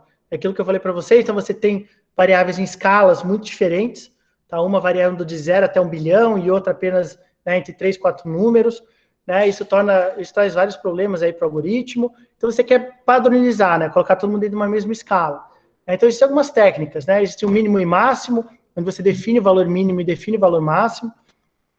Tá? Existe o Standard Scaler, que é aquele que eu falei para vocês que a gente usa, que é o score Z. Tá? Você subtrai pela média, divide pelo desvio padrão, média do treino, desvio padrão do treino. E existem algumas outras aqui que ele coloca, o Robust Scaler, Max Ab Scaler, que são pequenas aí variações dessas técnicas, tá? Mas em geral a gente usa o Standard Scaler, é meio que padrão aí na área de Machine Learning. Algumas pessoas usam o mínimo máximo também. Aí a gente entra na questão dos outliers. O que são os outliers? São pontos fora do padrão. Tá? Ele fala que sugere, no post, né, eu até mudei aqui os slides. De novo, obrigado, Mariane, pelos slides. No post, ele coloca para remover outlier. Tem que ter cuidado com isso, tá? Não é para remover outlier que seja um dado bem coletado, tá? Porque, assim, outliers ocorrem no mundo real, tá? E o algoritmo tem que aprender com esses dados, tá? Então, você tem que remover o outlier se ele for erro de medida, tá? Que normalmente é. Tá? Então, você tem um número muito diferente dos outros, tá? Em geral, alguém digitou um 0 a mais, tá? Ou digitou um 0 a menos. Acontece muito isso, número a mais, número a menos, e aí ficou totalmente fora do padrão. Acontece isso. E aí você tem que retirar, e aí você não sabe se é a mais ou se é a menos, ou onde está o número errado no meio do número. Tá? Então, em geral, você exclui. Tá? A não ser que você consiga ver claramente qual foi o erro de digitação ou de coleta dessa variável. Tá? Mas não é para sair por aí, esse ponto aqui eles estão errados aqui no post. Não é para sair por aí apagando outlier. Tá? Se for dado coletado biologicamente plausível, tem que deixar os outliers. Tá? Ele pode aprender, alguém pode aprender um padrão ali, porque às vezes essa pessoa é outlier, mas vão ter outros outliers também. Tá? Às vezes não é só uma pessoa, às vezes sei lá, num banco de milhões, às vezes tem umas 100 pessoas ali, que parece pouco proporcionalmente, tá? Mas são pessoas que o algoritmo tem que aprender. Tá? Não pode pedir o algoritmo de aprender sobre essas pessoas. Tá? Então, assim, outlier, deletar se for erro de medida ou digitação. Categorização. Então, ou você, né, atribui para cada variável valores inteiros de 1 a n de forma ordinal. Então, você tem, por exemplo, as variáveis de região que a pessoa mora. Tá? Então, em vez de colocar norte, você não pode colocar isso no algoritmo, tá? Essa palavra, né? Norte, assim, o algoritmo vai dar erro, ele não vai aprender nada ali. Então, você transforma, por exemplo, norte em 0, nordeste em 1, sudeste em 2, centro-oeste em 3 e sul em 4, e por aí vai. E eu não sei qual que é a região, eu esqueci. Mas aí você transforma... não, foi de 0 a 4, então é 5. Então aí você transforma em uma variável ordinal, não é nada recomendável, tá? Você pode fazer isso, mas não é nada recomendável, porque o algoritmo vai ver isso como uma ordenação mesmo, tá? E o 1 não é maior que o 0, diferente, ou, né? O 2 não é maior que o 1, o 1 não é menor que o 2, etc. Então, não se faz isso. O que a gente faz é um one-hot encoding. Tá? Cada categoria vira uma variável. Tá? E aqui ele colocou outras duas coisas que também não achei relevante trazer aqui. Você tem os encoders. Tá? Aqui também você usa as variáveis, usa as informações da variável dependente para transformar a tua variável categórica, né, em um número. Tá? Então, existem várias técnicas aqui que também a gente não tem visto muito aí nas análises aí de outros grupos, mas você pode fazer. Tá? Então, tem muita coisa aqui que você pode ir transformando essas variáveis categóricas em número. O pessoal do Deep Learning faz muito isso. Tá? Transformar a variável categórica em número. O pessoal de imagem, que trabalha com texto, na verdade. Texto eles fazem muito, os embeddings. Criação e agregação de variáveis. Então, você pode fazer várias coisas, você pode criar variáveis a partir de outras. Tá? Então, por exemplo, você tem tempo percorrido e distância percorrida. Então, em vez de ter essas duas informações distintas, transformar isso em velocidade. Tá? Às vezes é mais relevante. Tá? Ou fazer alguma construção para capturar complexidade, a gente também não usa muito isso. Agregar variáveis. Tá? Então, às vezes, você agrega duas variáveis juntas, né? Então, você tem uma razão, né? Razão neutrófilo leucócito. Tá? Alguma outra razão de uma variável com outra que seja relevante. Tá? LDL, HDL. Tá? Às vezes, você pode fazer uma razão, você pode criar. De novo, botando sempre em perspectiva, faz o que você quiser. Você pode fazer o que você quiser no treino. O importante é que o algoritmo tenha uma predição consistente do teu desfecho. Tá? Consiga predizer consistentemente o teu desfecho. Tá? Professor, será que faz sentido eu dividir uma pela outra? Depende, se você achar que isso vai ajudar no aprendizado, sim, pode fazer. Não tem nenhum problema. Tá? Só não usa dado de teste para média, essas coisas. Cuidado com o vazamento. Tá? Você pode usar o teu aprendizado, o treino no teste. Você pode fazer. O que você não pode é puxar dado do teste. O teste você não viu, não vai ver. Isso é importante. Redução de dimensionalidade, foi o que eu falei para vocês, né? A questão da análise de componentes principais. Então, transformar aí 500 variáveis em 50 novas variáveis. Tá? Você ganha em tempo, tá? Às vezes você melhora a tua performance, porque você tem umas variáveis ali relevantes, tá? Que não vão ser relevantes para o algoritmo. E você diminui o risco de sobreajuste, uma coisa que a gente vai ver na próxima aula teórica. Tá? Que é essa questão de o algoritmo aprender uma predição irrelevante, tá? Para os dados futuros. Tá? É um dos maiores problemas aí de machine learning. Tá? Você acabar decorando os seus dados, tá? Encontrando padrões irrelevantes nos dados. Padrões irrelevantes nos dados. Tá? E você pode selecionar também as variáveis, né? Fazer análise de variância, né? A gente vai ver no exemplo. Então, uma variável que é sempre zero, tá? Para que você vai colocar essa variável no modelo? Ou uma variável que é sempre zero, só tem duas pessoas que têm valor dessa variável também. Né? Em geral, a gente tira essas variáveis com baixíssima variância. E a correlação, como eu falei para vocês. Então, se você tem correlação muito forte entre duas variáveis, em geral, a gente tira uma delas. Tá? Também a gente já falou sobre isso. Uma técnica que a gente usa mesmo. O problema de correlação, né? As técnicas mais comuns de correlação é que são, em geral, correlação lineares, tá? Mas tem umas outras técnicas aí que você consegue capturar aí, informações não lineares, relações não lineares entre as variáveis preditoras, tá? Que também a gente não usa muito. Aqui quadrado, para ver a associação de variáveis categóricas. E a seleção multivariada das suas variáveis. Então, a melhor forma de você selecionar a variável não é assim, tá? Como ele coloca aqui. Via stepwise. Não é assim. Mas você pode fazer. Tá? Mas não é errado, como eu falei. O importante é predizer consistentemente o desfecho. Tá? Mas o pessoal que é de inferência sabe, né? Então, forward, stepwise, forward. Tá? Você vai adicionando as variáveis com p-valor menor. Então, aí você adiciona a primeira, aí você adiciona a segunda, aí você adiciona a terceira, etc. Se tiver p-valor pequeno. Tá? E aí você tem o backwards, que é o contrário. Você começa com todas as variáveis, você vai excluindo aquelas com p-valor maior. Tá? Mas qual que é o problema disso? Às vezes uma variável, ela é muito importante dependendo das outras. Dependendo da presença de outras. Tá? E ela se torna irrelevante na presença de outras. E não necessariamente a melhor sequência é essa, e pegando a mais importante. Tá? Então, o que normalmente você faria? Né? Então, a primeira forma de selecionar a variável é via conversa com especialistas da área. Essa é a forma de selecionar variáveis de machine learning. Tá? Usar stepwise é uma coisa simplista e que leva a muitos problemas.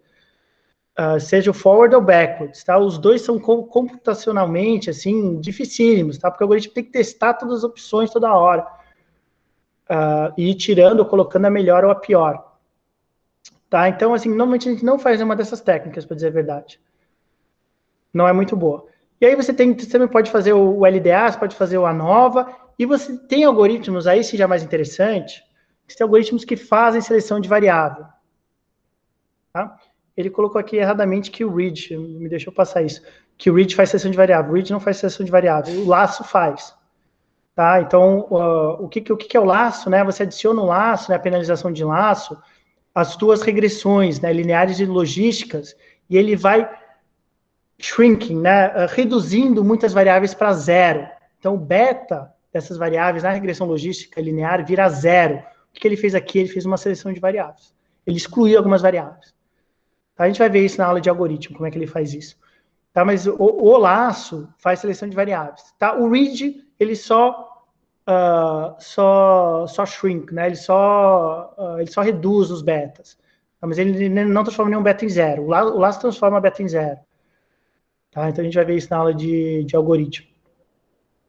Tá? Então, assim, às vezes a gente vê alguns erros, né, na área de machine learning, o que é bem comum, como eu falei para vocês, a maioria do pessoal, a maioria não, parte do pessoal que começou com machine learning, que está em machine learning, não tem uma formação sólida de estatística, muitos vieram da ciência da computação, não fizeram as disciplinas de estatística necessárias para ter essa base mais sólida. Então, às vezes, a gente, até bastante, tá? A gente conta bastante erro, mesmo em livro-texto a gente conta erro. Que às vezes é erro normal, né? Às vezes passa mesmo. Tá? E às vezes você vê que claramente a pessoa não conseguiu acompanhar, né? Porque é uma área gigantesca, né? Vocês estão vendo aqui só de processamento quantas técnicas tem. Tá? Então, uma área gigantesca, então às vezes passa mesmo. Tá? Mas o laço faz seleção de variável. Tá? Então ele transforma alguns betas de algumas variáveis em zero. Tá? Isso aí é a seleção de variável. Tá? Ele traz penalização. Então, para o teu beta acima de zero, ele tem que ser uma variável muito importante. Senão eu excluo ela. E analisando todas ao mesmo tempo, que é bem mais certo do que forward ou backward. Seleção para frente ou para trás. Se selecionar todas ao mesmo tempo. Tá? Bom, pessoal, então era isso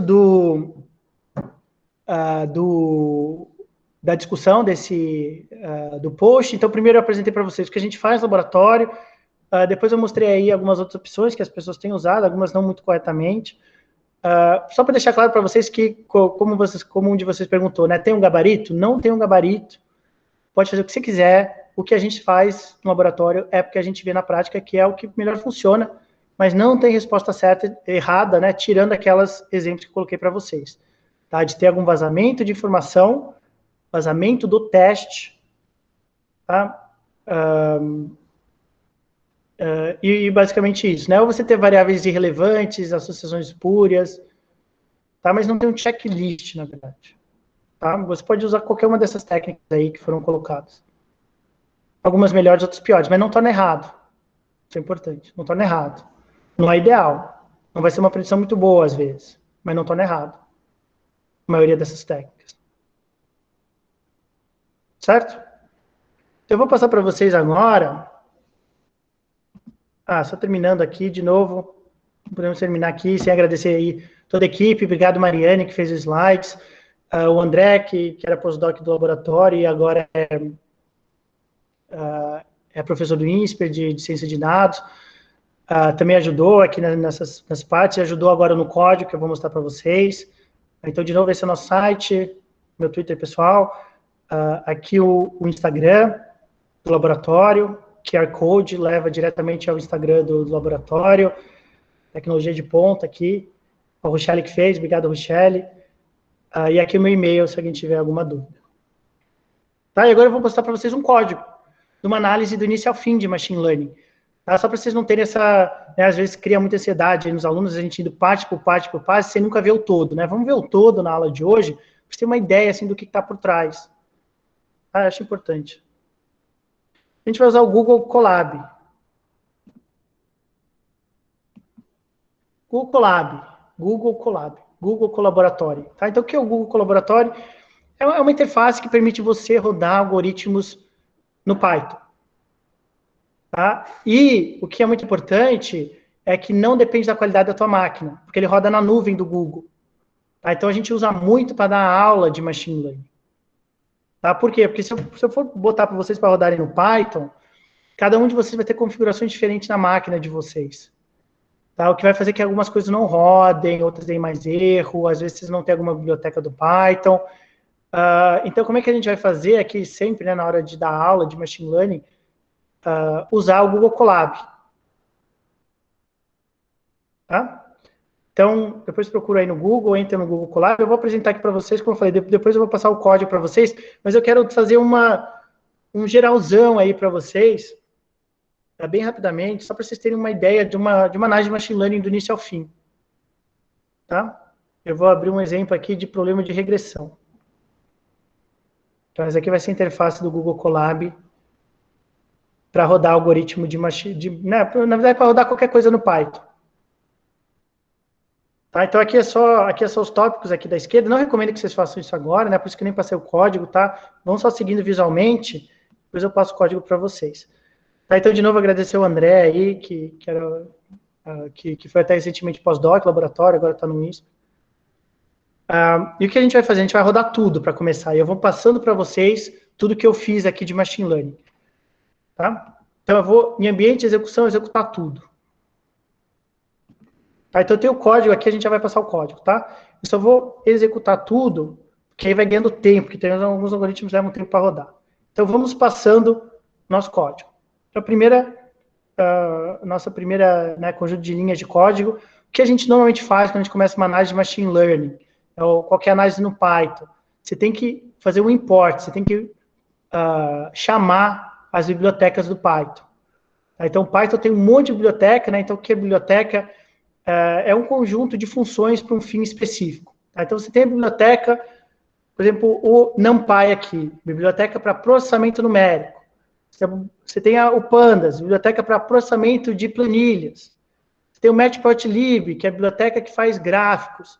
Então, você tem que sempre chamar para a memória essas bibliotecas, tá? Para você conseguir usar rapidamente. Tá? Não dá para ter tudo disponível toda hora, porque isso daí, né, e, como eu falei, são muitas bibliotecas.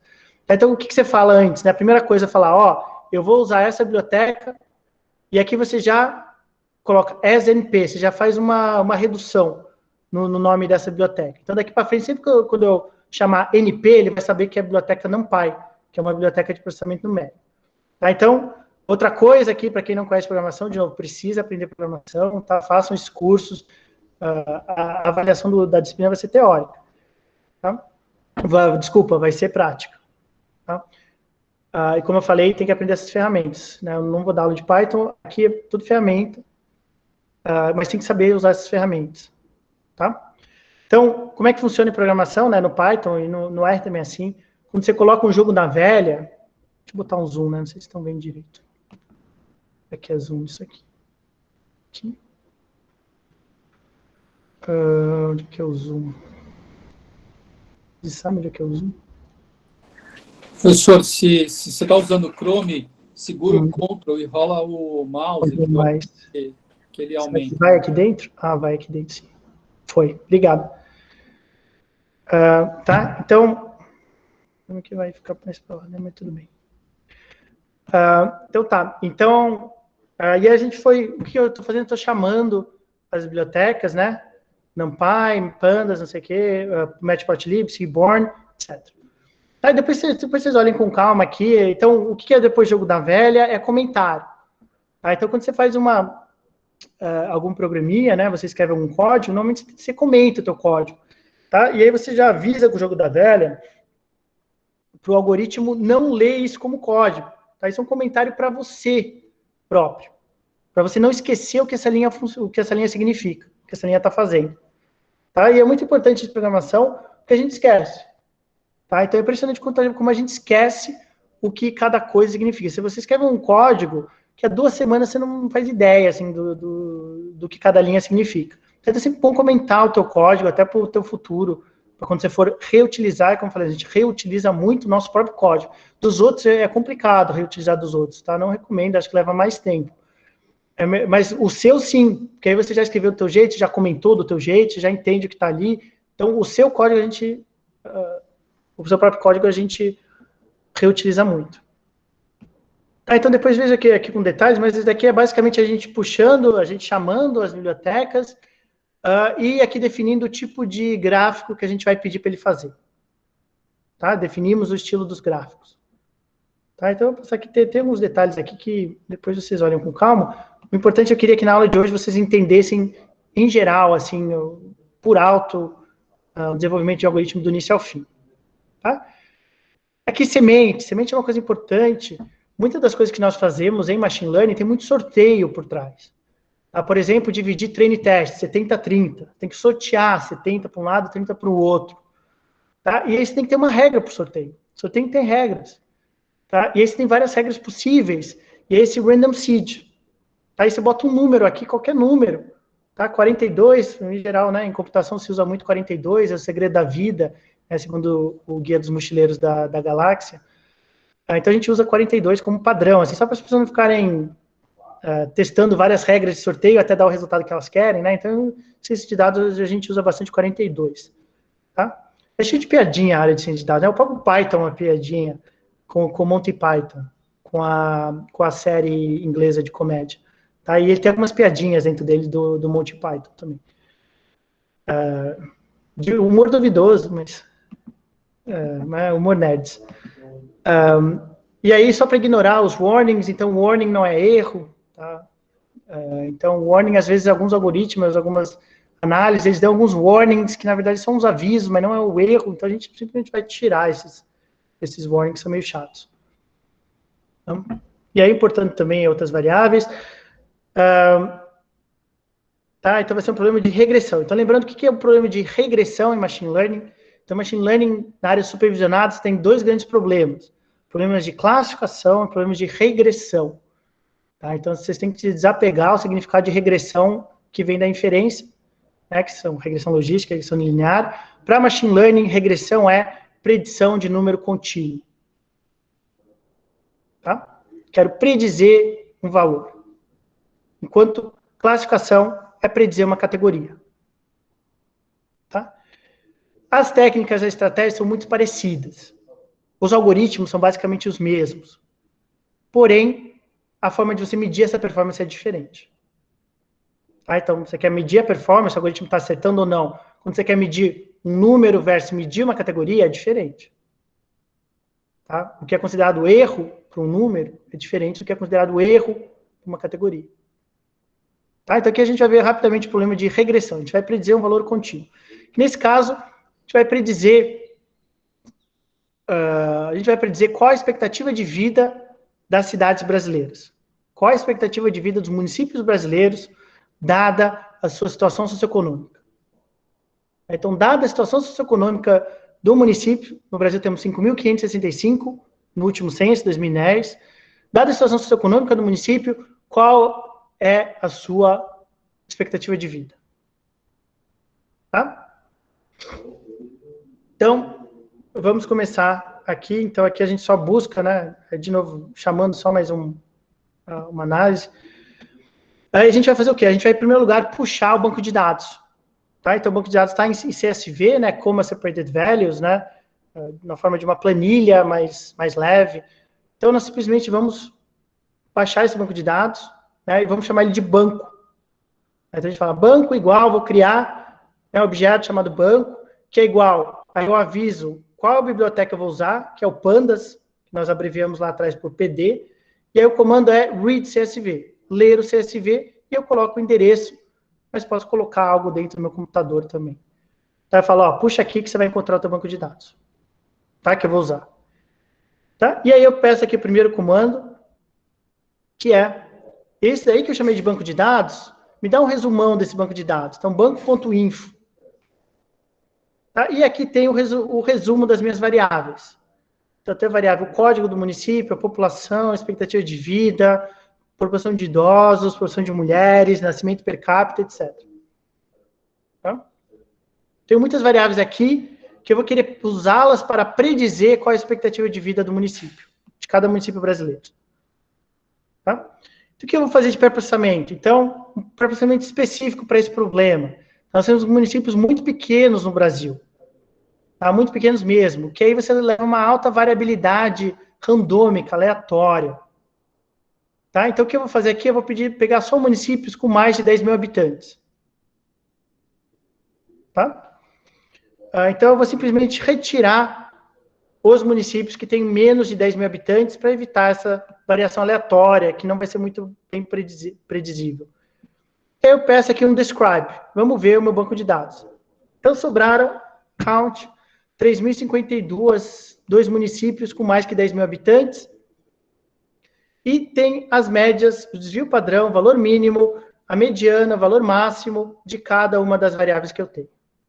Tá? Então, como a gente sempre falou, né, como eu sempre falei no início, você tem que analisar o teu banco de dados, ver se não tem erro, ver se não tem problemas, etc. Tá? Então, sempre entender o teu banco de dados é a primeira coisa, pré-processamento dos dados, parte muito importante. Tá? E o que eu vou fazer aqui? Vou selecionar o meu preditor. Minha variável a ser predita, que é expectativa de vida. Tá? Isso que eu estou fazendo nessa linha de código, selecionando a variável expectativa de vida. Tá? E o que eu vou fazer aqui embaixo? Eu vou retirar a variável expectativa de vida das minhas preditoras. Tá? Se você deixa a tua variável de desfecho entre as suas preditoras, o algoritmo é malandro, o algoritmo só vai usar essa variável e vai predizer perfeitamente. Porque ele encontrou uma variável que é a mesma que o desfecho. Então, ele vai falar, nossa, sempre quando essa variável é 73, o desfecho é 73, vou usar só essa variável.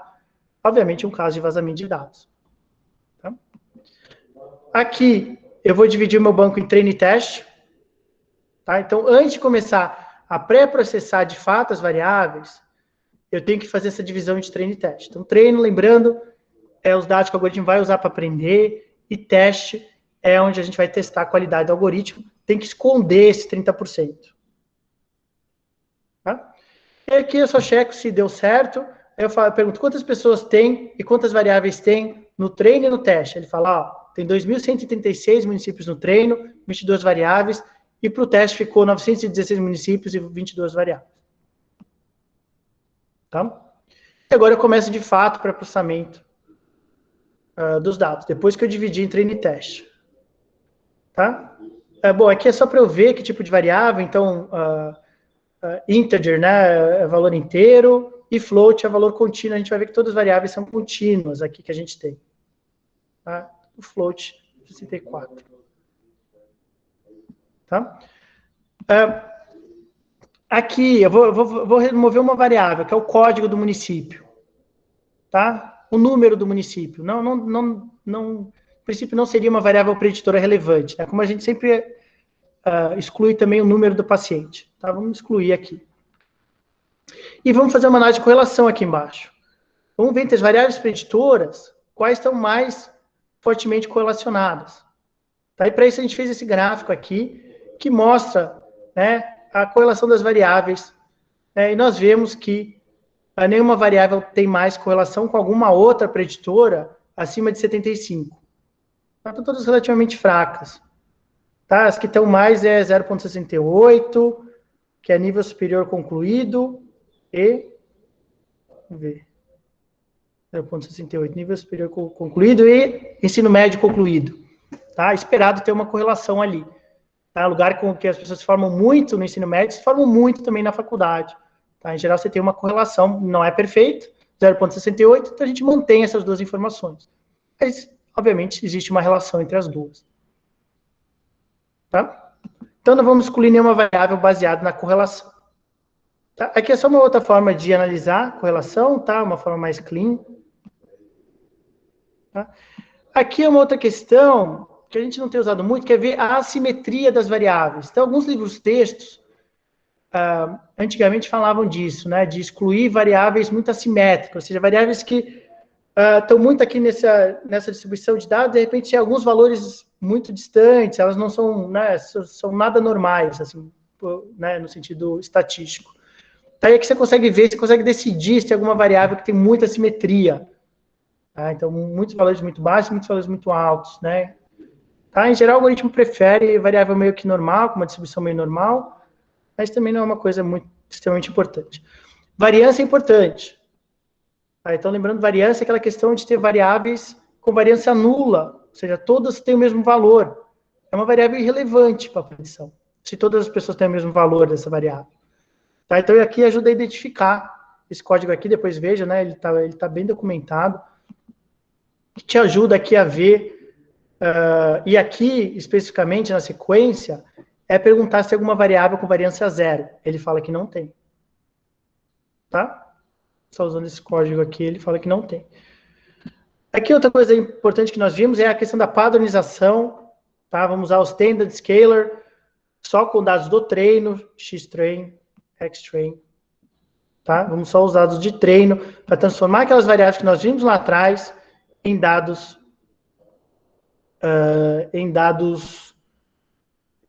padronizados. Tá? Média 0, desvio padrão 1. Por quê? Por causa da questão da escala diferente. Tá? Então, aqui a gente vê como é que as variáveis se transformaram. Então, as variáveis tinha aquela distribuição delas, né, era por proporção, e agora tem esses valores escalados, cuja média, vou pedir aqui a média. Existe a maldição do professor, na hora que ensina programação, que o código que você inventa na hora nunca dá certo. Mas vamos tentar.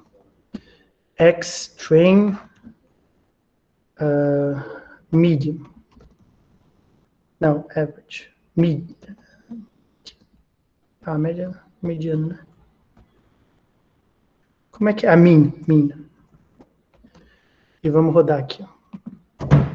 Vamos pedir a média dos dados de treino. Ele ainda está rodando lá embaixo. É que lembra que no início eu botei ele para rodar o código inteiro e tem os algoritmos que demoram lá embaixo. Ele está rodando ainda. Tá, depois a gente volta aqui. Aí a gente... Então aqui eu pedi... O que eu pedi? Eu pedi a média das variáveis do treino depois da padronização. Tá, o que deve dar 0. Tá? E daí eu posso pedir depois também a variância. Eu já escrevi aqui. Depois me lembro de voltar aqui. Então, quando ele está pensando assim, é porque ele está rodando alguma coisa lá embaixo. Tá? Tá, depois eu peço para ele rodar e vocês vão ver que toda variável vai ter média de 0 e variância de 1. Tá? Mas, de novo, a maldição permanece. Nunca roda quando o professor inventa de rodar ao vivo. E o que é bastante normal, tá, gente? Para vocês também não se frustrarem com programação. O que vocês vão... Você aprende programação via mensagem de erro, atrás de mensagem de erro. É assim que você aprende, tá? Cada mensagem de erro você vai aprendendo. Tá? E às vezes vocês tentam fazer coisa ao vivo e também não dá certo, porque ele está rodando lá embaixo, tá? Mas em princípio esse código está certo, eu acho. Regressão... então pronto, fizemos o pré-processamento, dividimos em treino e teste, padronizamos, não temos nenhuma variável categórica, então não fizemos one-hot encoding, tá? A mesma coisa que a gente sempre faz, analisamos a correlação, tiramos variáveis irrelevantes, né, que seria o código do município, então fizemos aí um monte de coisa, fizemos a padronização, como já falei, fizemos aí um monte de coisa que eu mostrei para vocês no início, tá? Que nós normalmente fazemos. Tá? A importante aí que nós não fizemos foi, não tem missing, a gente olhou lá em cima, não tem nenhuma variável missing, nenhuma pessoa em nenhum município, nenhuma variável missing, então não fizemos tratamento de missing. Também não tínhamos nenhuma variável categórica, então não fizemos one-hot encoding, tá? Mas analisamos correlação, fizemos pré-seleção de variáveis, dividimos entre treino e teste, fizemos a padronização, fizemos aí um monte de coisa que nós vimos. Tá? E agora, só colocar um exemplo rapidinho de um algoritmo mesmo, né? Começando com a regressão linear, que é o mais fácil, mais simples. Desenvolver um algoritmo de regressão linear, né? Para fazer predição de qual é a expectativa de vida dos municípios brasileiros. Tá? Então, o que eu primeiro faço?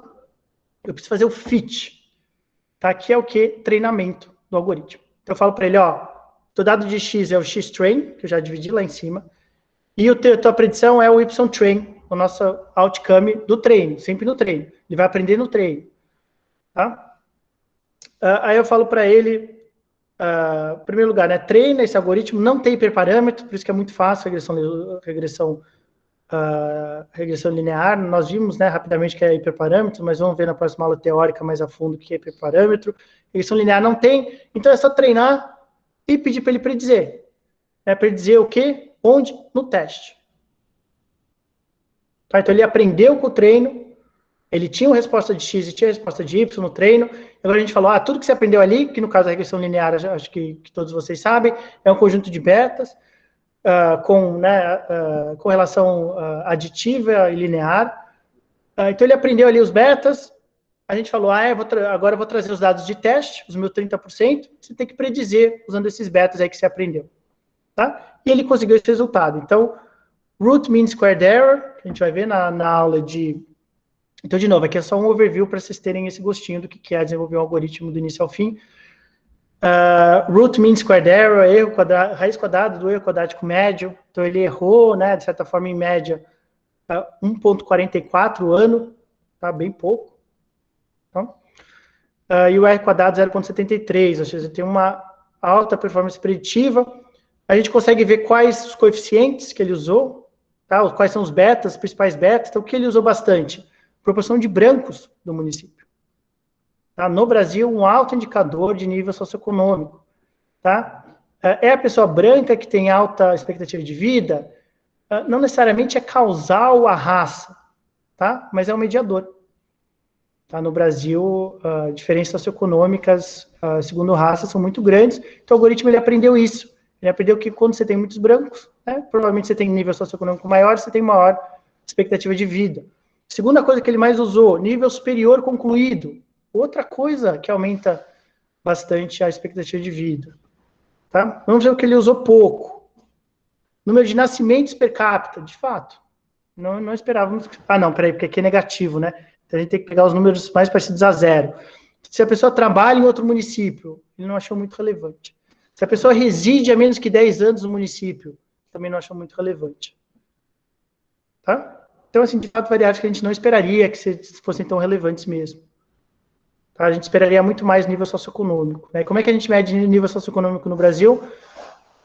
Escolaridade, muito mais importante que renda. Tá? Por quê? Porque renda é mal medida no Brasil. As pessoas mentem, as pessoas têm renda variável. Então, renda não é um indicador direto muito bom de saúde. É muito melhor escolaridade. Tá? E foi isso que o algoritmo aprendeu. Certo? E aqui, muito interessante, muito importante, é esse gráfico. Deixa eu até diminuir aqui. Que é o quê?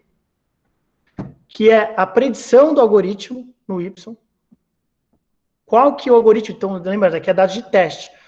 Qual que é a expectativa de vida desse município, segundo o algoritmo? E a realidade no X. Então, quando o algoritmo prediz que é alta, por exemplo, 77, é alta mesmo. 77. Quando ele acha que a média é de fato média, obviamente, né, tem alguma dispersão aqui, mas vocês veem que ele está seguindo ele relativamente bem, né, de uma forma bem simples, tá? Então é um algoritmo super simples. Estamos usando nível socioeconômico para predizer a expectativa de vida. Tá? Não é o ideal, a gente gostaria de ter muito mais informação, tá? Para predizer qual deveria ser a expectativa de vida. Então, mesmo com pouca informação, usando um algoritmo simples, a gente já tem uma predição decente aqui. Tá, você vê que quando ele fala que é alta, quando ele fala que é média, quando ele fala que é baixa, né, não é perfeito, obviamente, as variáveis não são fortes, não são preditoras fortes do desfecho, mas ele claramente teve um aprendizado aqui. Tá? Então aqui tem outros algoritmos, depois para vocês darem uma olhada, mas vamos para o XGBoost, o algoritmo de boosting. Só para vocês verem que no algoritmo de boosting você vai ter hiperparâmetro. Vai ter que ajustar hiperparâmetro. Tá? Uma coisa que a gente vai ver aí com mais detalhes ao longo da disciplina. Aqui, acho que é o algoritmo de Random Forest. Aqui é o XGBoost. Tá, algoritmo de boosting, em geral, os melhores algoritmos. Será que ele já rodou? Vou voltar a fazer o zoom. Tá, então, aqui, ó. Algoritmo de boosting. Então, chamamos aí a biblioteca do XGBoost, tá? Gradient Boosting Trees, que é o algoritmo de boosting, principal algoritmo de boosting. E aqui falamos os hiperparâmetros. Tá? Como eu falei, hiperparâmetro é uma coisa que a gente tem que decidir. Em geral, são regularizadores, ou seja, tentativas de diminuir a complexidade do algoritmo. Para que você quer diminuir a complexidade? Para você diminuir o risco de sobreajuste, o risco do algoritmo decorar os dados. Você quer que o algoritmo aprenda padrões gerais nos dados e não decore os dados. Então, você faz umas tentativas de tentar que ele seja menos complexo. Ele encontrar padrões gerais nos dados. De novo, a gente vai ver isso com mais detalhes, só para vocês não ficarem perdidos com essa questão. E aí a gente coloca várias opções aqui de hiperparâmetros, Isso aqui leva 70 minutos para rodar.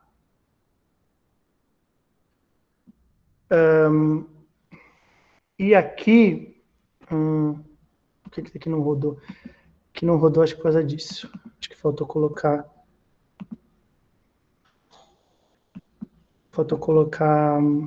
Aqui, ó, vamos ver se vai. A biblioteca na frente. Não. Troca. Deixa eu só ver. Por que será que ele não rodou? Será que eu mudei o nome? Ah, não. Tá. Aqui, ó. XGB. Isso agora vai. Ou será que tem que botar original? Talvez tem que botar original. Maldição. Maldição do professor de programação. Vamos ver se vai. Não. Putz, por que será que não foi? Bom, deu um problema em erro de código, eu vou descobrir aqui em breve qual que foi o erro.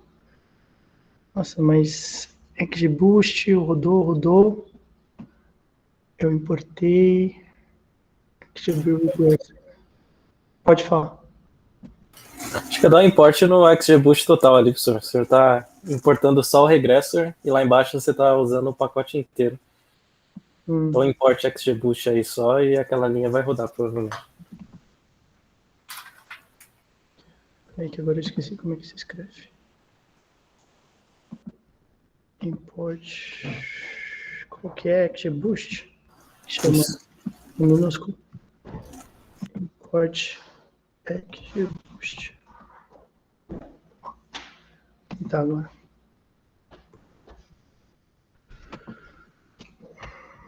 Vamos ver.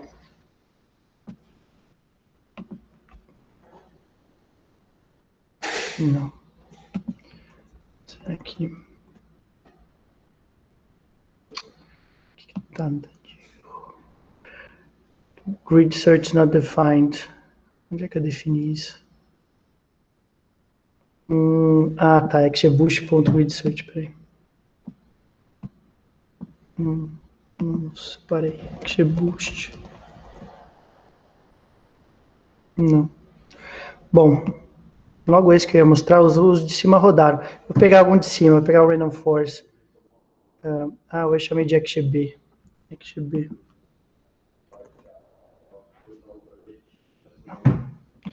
Bom, depois eu vou descobrir o que tinha dado esse erro recentemente, eu tinha arrumado. Mas na aula nunca arruma. Impressionante. Professor, Oi, talvez seja o import do Model Selection do sklearn. Será que lá em cima? Eu acho que sim. De onde vem esse comando? Mas eu acho que esse comando vem do XGBoost. Será que é do scikit-learn? Isso.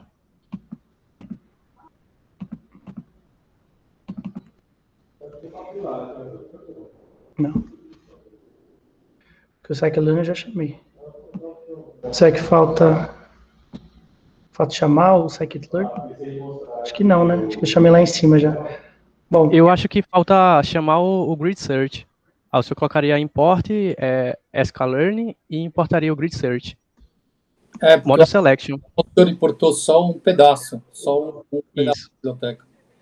From sklearn.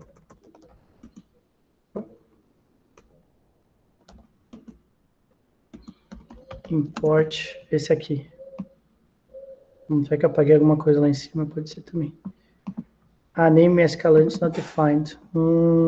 Eu acho que o senhor teria que colocar... Não chamei sklearn, só chamei comandos específicos, né? Boa, acho que é isso. Não. Teria que ter o Model Selection ali na frente do N do sklearn. Model Selection? Não Isso. chamei? Acho que não.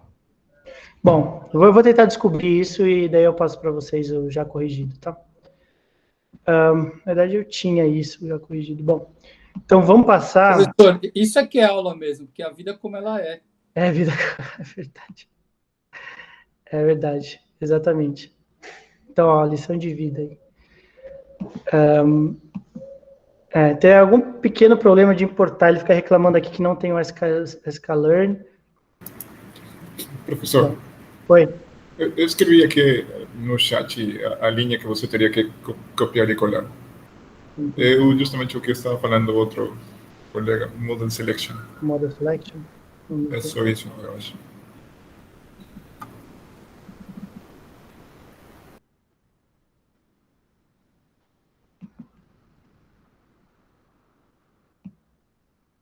Vamos ver se vai.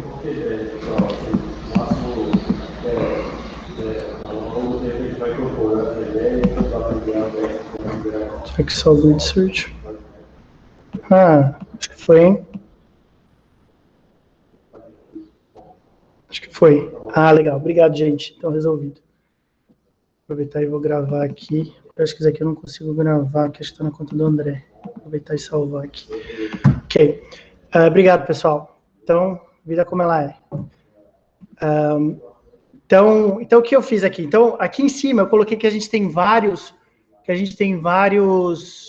hiperparâmetros. Aí eu defini aqui, e aí demora muito para executar, se ele fosse testar todas as opções, tá? Que eu coloquei aqui para ele testar, mas eu não rodei para ele testar, eu só falei que, ó, tem essas opções, mas não rodei para ele testar porque leva 70 minutos. Aqui eu falei o quê? Eu já decidi cada um dos hiperparâmetros, tá? Que eu achei relevante.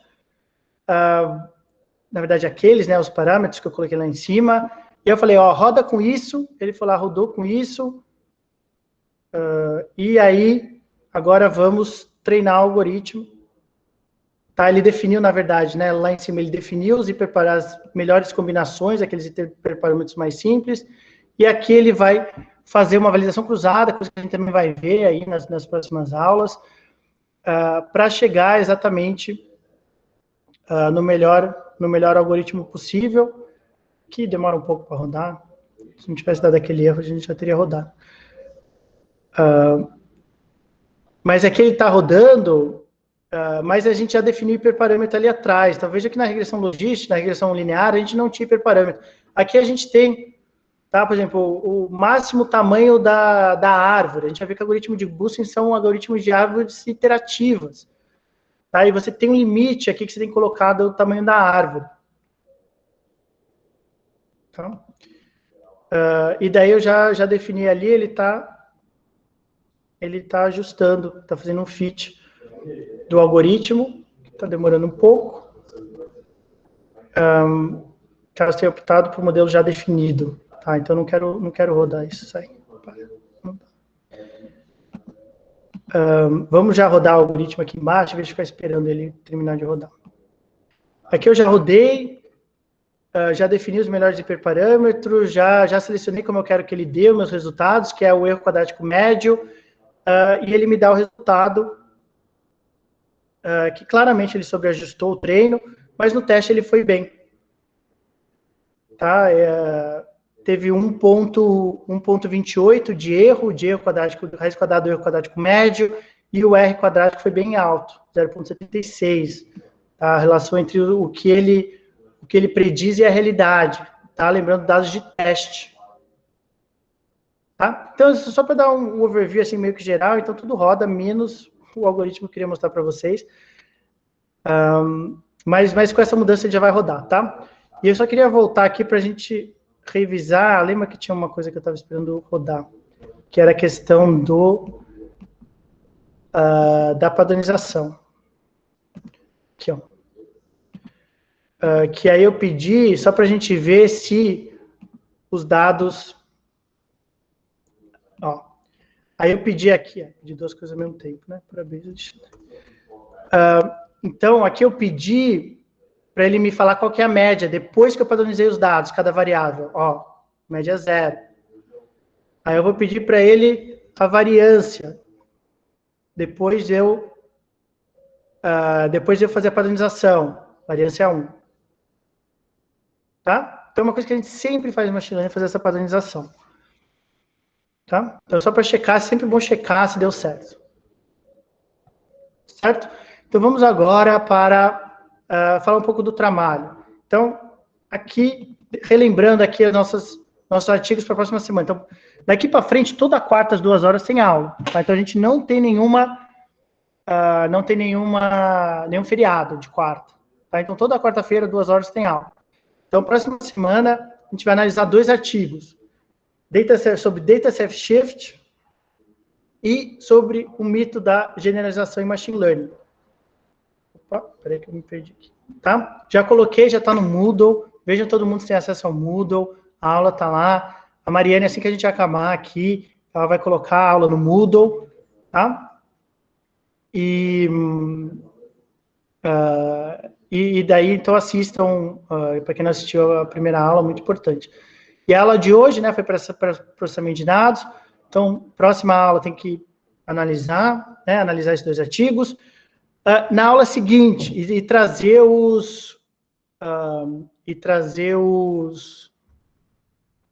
as avaliações dos artigos. Tá? 2 horas sem parar, o cérebro dá uma travada aqui. Tá, então, a próxima aula é isso, discussão dos artigos, leiam, são 2 artigos bem legais, bem importantes. Tá? E para trazer para a aula seguinte, então daqui a 2 semanas, tá? A primeira análise de pré-processamento dos bancos de vocês. Então, primeiro entregável na aula 4, daqui a 2 semanas. Que vocês têm 2 coisas muito importantes para fazerem. Em primeiro lugar, selecionar o banco de dados. Lembrem da primeira aula, fundamental cair em armadilha de predição. Fundamental evitar cair em armadilha de predição. Tá? Que é o quê? Que é você, principalmente, ter um banco de dados que não é feito para predição, tá? Que você não consegue tirar uma predição, que às vezes é um banco de dados faz sentido muito mais inferência. Tá? Então, a primeira coisa é procurar um banco de dados que vocês acham que seja ideal, de alguma forma, fazer alguma predição ali. Tá? Eu quero fazer uma predição, eu tenho um banco de dados que faz sentido fazer uma predição. Ou será que é um banco de dados de inferência? Quero ver a associação de fatores. Tá? Então, a primeira coisa que você tem que fazer é escolher um banco de dados. Preferencialmente, o banco de dados que vocês tenham na dissertação na tese. Para quem não tem dissertação nem tese, nem banco de dados, tem um site, que é esse aqui, Penn Machine Learning Benchmarks. São um grande conjunto de bancos de dados, em geral de qualidade, em geral estruturados, tá? Disponíveis via UPenn, Universidade de Pensilvânia. Acho que é isso, né? E aí vocês conseguem ver aqui os bancos de dados, ó. Tem um monte de tipo de banco de dados. 42 passagens aqui de banco de dados, que você consegue ir aqui e baixar, tá? Cada um com as suas características, né, com seus números de observações, com seu número de variáveis. Coisa mais importante da disciplina, gente, é vocês escolherem o banco de dados que faz sentido. Então, vejam aqui vários, pensem, reflitam. Se você clicar aqui, você vai ter uma descrição no banco de dados, tá? Então reflita sobre esse banco de dados. Se vocês querem um banco de classificação de regressão, tá? Então, apenas uma sugestão, se vocês encontrarem outro banco de dados, podem usar algum outro, tá? É fundamental que seja um banco de dados aí minimamente decente, né, para fazer uma predição que faça sentido, né? Então, leiam o que significa esse banco de dados, se faz sentido vocês fazerem uma predição. Tá? A primeira coisa é isso. Segunda coisa é vocês começarem a fazer aqueles pré-processamento de dados. Padronização, one-hot encoding, se tiver variável categórica, como lidar com missing, se tiver missing, em muitos casos vocês vão ter missing, fazer seleção de variável, tirar variável irrelevante. Então, todas essas coisas aí que fomos vendo, né, ver correlação de variáveis. Então, tudo que a gente viu hoje, começar a fazer, desenvolver algum código. Tá? Eu sei que vocês estão no início, estão aprendendo, tá? Então precisa aí de vai levar muito tempo, tá? Vai ter muita mensagem de erro para quem está aprendendo, muita mesmo. E aí vocês fazem o quê? Jogam no Google com paciência, descobrem onde é que foi o erro, tentem resolver, né? Muita gente já passou pelo mesmo erro de vocês. Vai ter alguma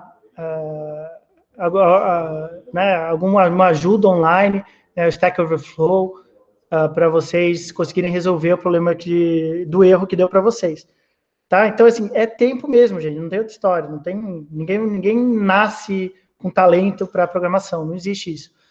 Tá? Não está no nosso genes programação. Não teve tempo ainda da gente desenvolver genes de programação. Então, assim, é tempo, tá? Colocar o tempo, ter um monte de mensagem de erro, ir arrumando, mas tudo isso vale a pena, tudo isso é investimento na capacidade de vocês desenvolverem algoritmos preditivos e de serem cientistas de dados. Mas eu não uso o Python, professor.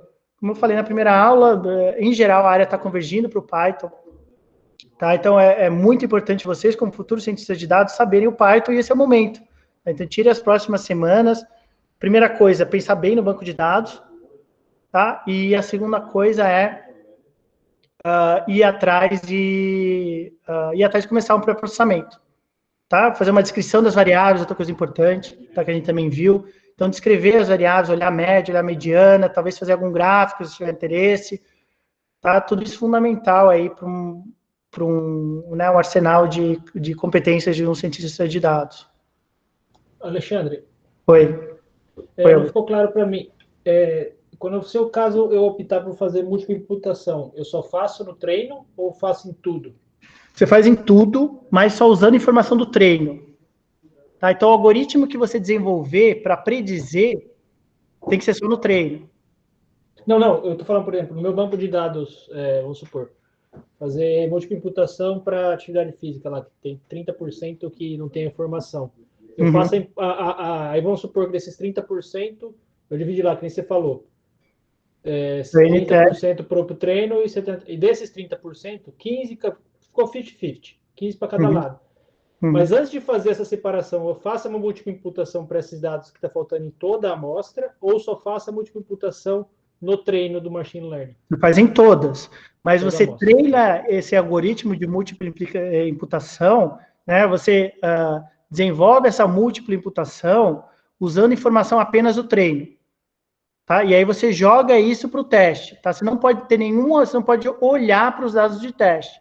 Não pode olhar. Então você desenvolve uma múltipla imputação no treino, bota no treino, e aí você usa esse aprendizado da múltipla imputação, por exemplo, uma regressão linear, né? Aqueles betas você tem que ter aprendido no treino, tá? E aí esses betas do treino você joga para fazer a imputação no teste. Tá? Então, não pode dar nenhuma informação. Então, também a questão da padronização que a gente viu, né? Então, você pega cada valor da variável, subtrai pela média e divide pelo desvio padrão. Média do treino, tá? Desvio padrão do treino. Que aí depois você joga para o teste também, porque você tem que imputar o teste também. Tá? Mas as informações, não pode ter nenhuma informação do teste. Você não pode olhar o teste. Tá? Entendi. Beleza, valeu. Obrigado. Combinado. Vou parar de compartilhar aqui e a gente aproveita se tem alguma pergunta, pessoal.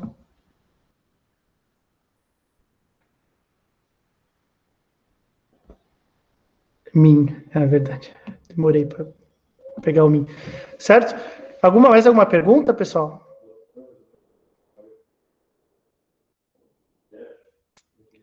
Não, então ficou claro? Então, para a próxima aula, né? Fazer essa questão, ir atrás dessa questão de selecionar o banco de dados e começar a fazer pré-processamento. Leva tempo, vai dar erro, vai dar problema, não é uma coisa que você faz em 1 hora, tá? Mas é uma coisa que todo aprendizado que você vai criando, é um investimento aí na carreira de cientista de dados de vocês, tá? Precisa ter esses erros, precisa ter esse tempo, precisa ter essa frustração, faz parte total do aprendizado de machine learning. Pode falar, Fabiano. Uma pergunta rápida. A gente prepara o código e mesmo os resumos dos artigos, isso vai ter uma tarefa no Moodle ou a gente vai fazer um upload em algum lugar? Sim, eu vou abrir no Moodle, tá? Eu vou abrir a entrega de tarefas no Moodle, tá? E vocês vão entregar por lá. Beleza, bom, obrigado. Hoje, na sequência, eu já vou abrir isso, então eu vou colocar a aula de novo, né? A Mariane, assim que ela recebeu o e-mail, ela coloca no YouTube, eu coloco o link no Moodle da aula, vou colocar os slides em PDF e vou abrir a entrega de tarefas. Tá? Alexandre, só vê se as pessoas que são fora da USP, se eles têm acesso completo ao Moodle. Sim, vejam isso, mas eu acho que tem. Eu acho que eu dei acesso, que são 5 pessoas de fora que eu dei acesso. Eu acho que até mandei e-mail para todo mundo e chequei. Tá? E eu coloquei também você, Augusto, que você tem o e-mail. Pode parar a gravação, sim, Mariane.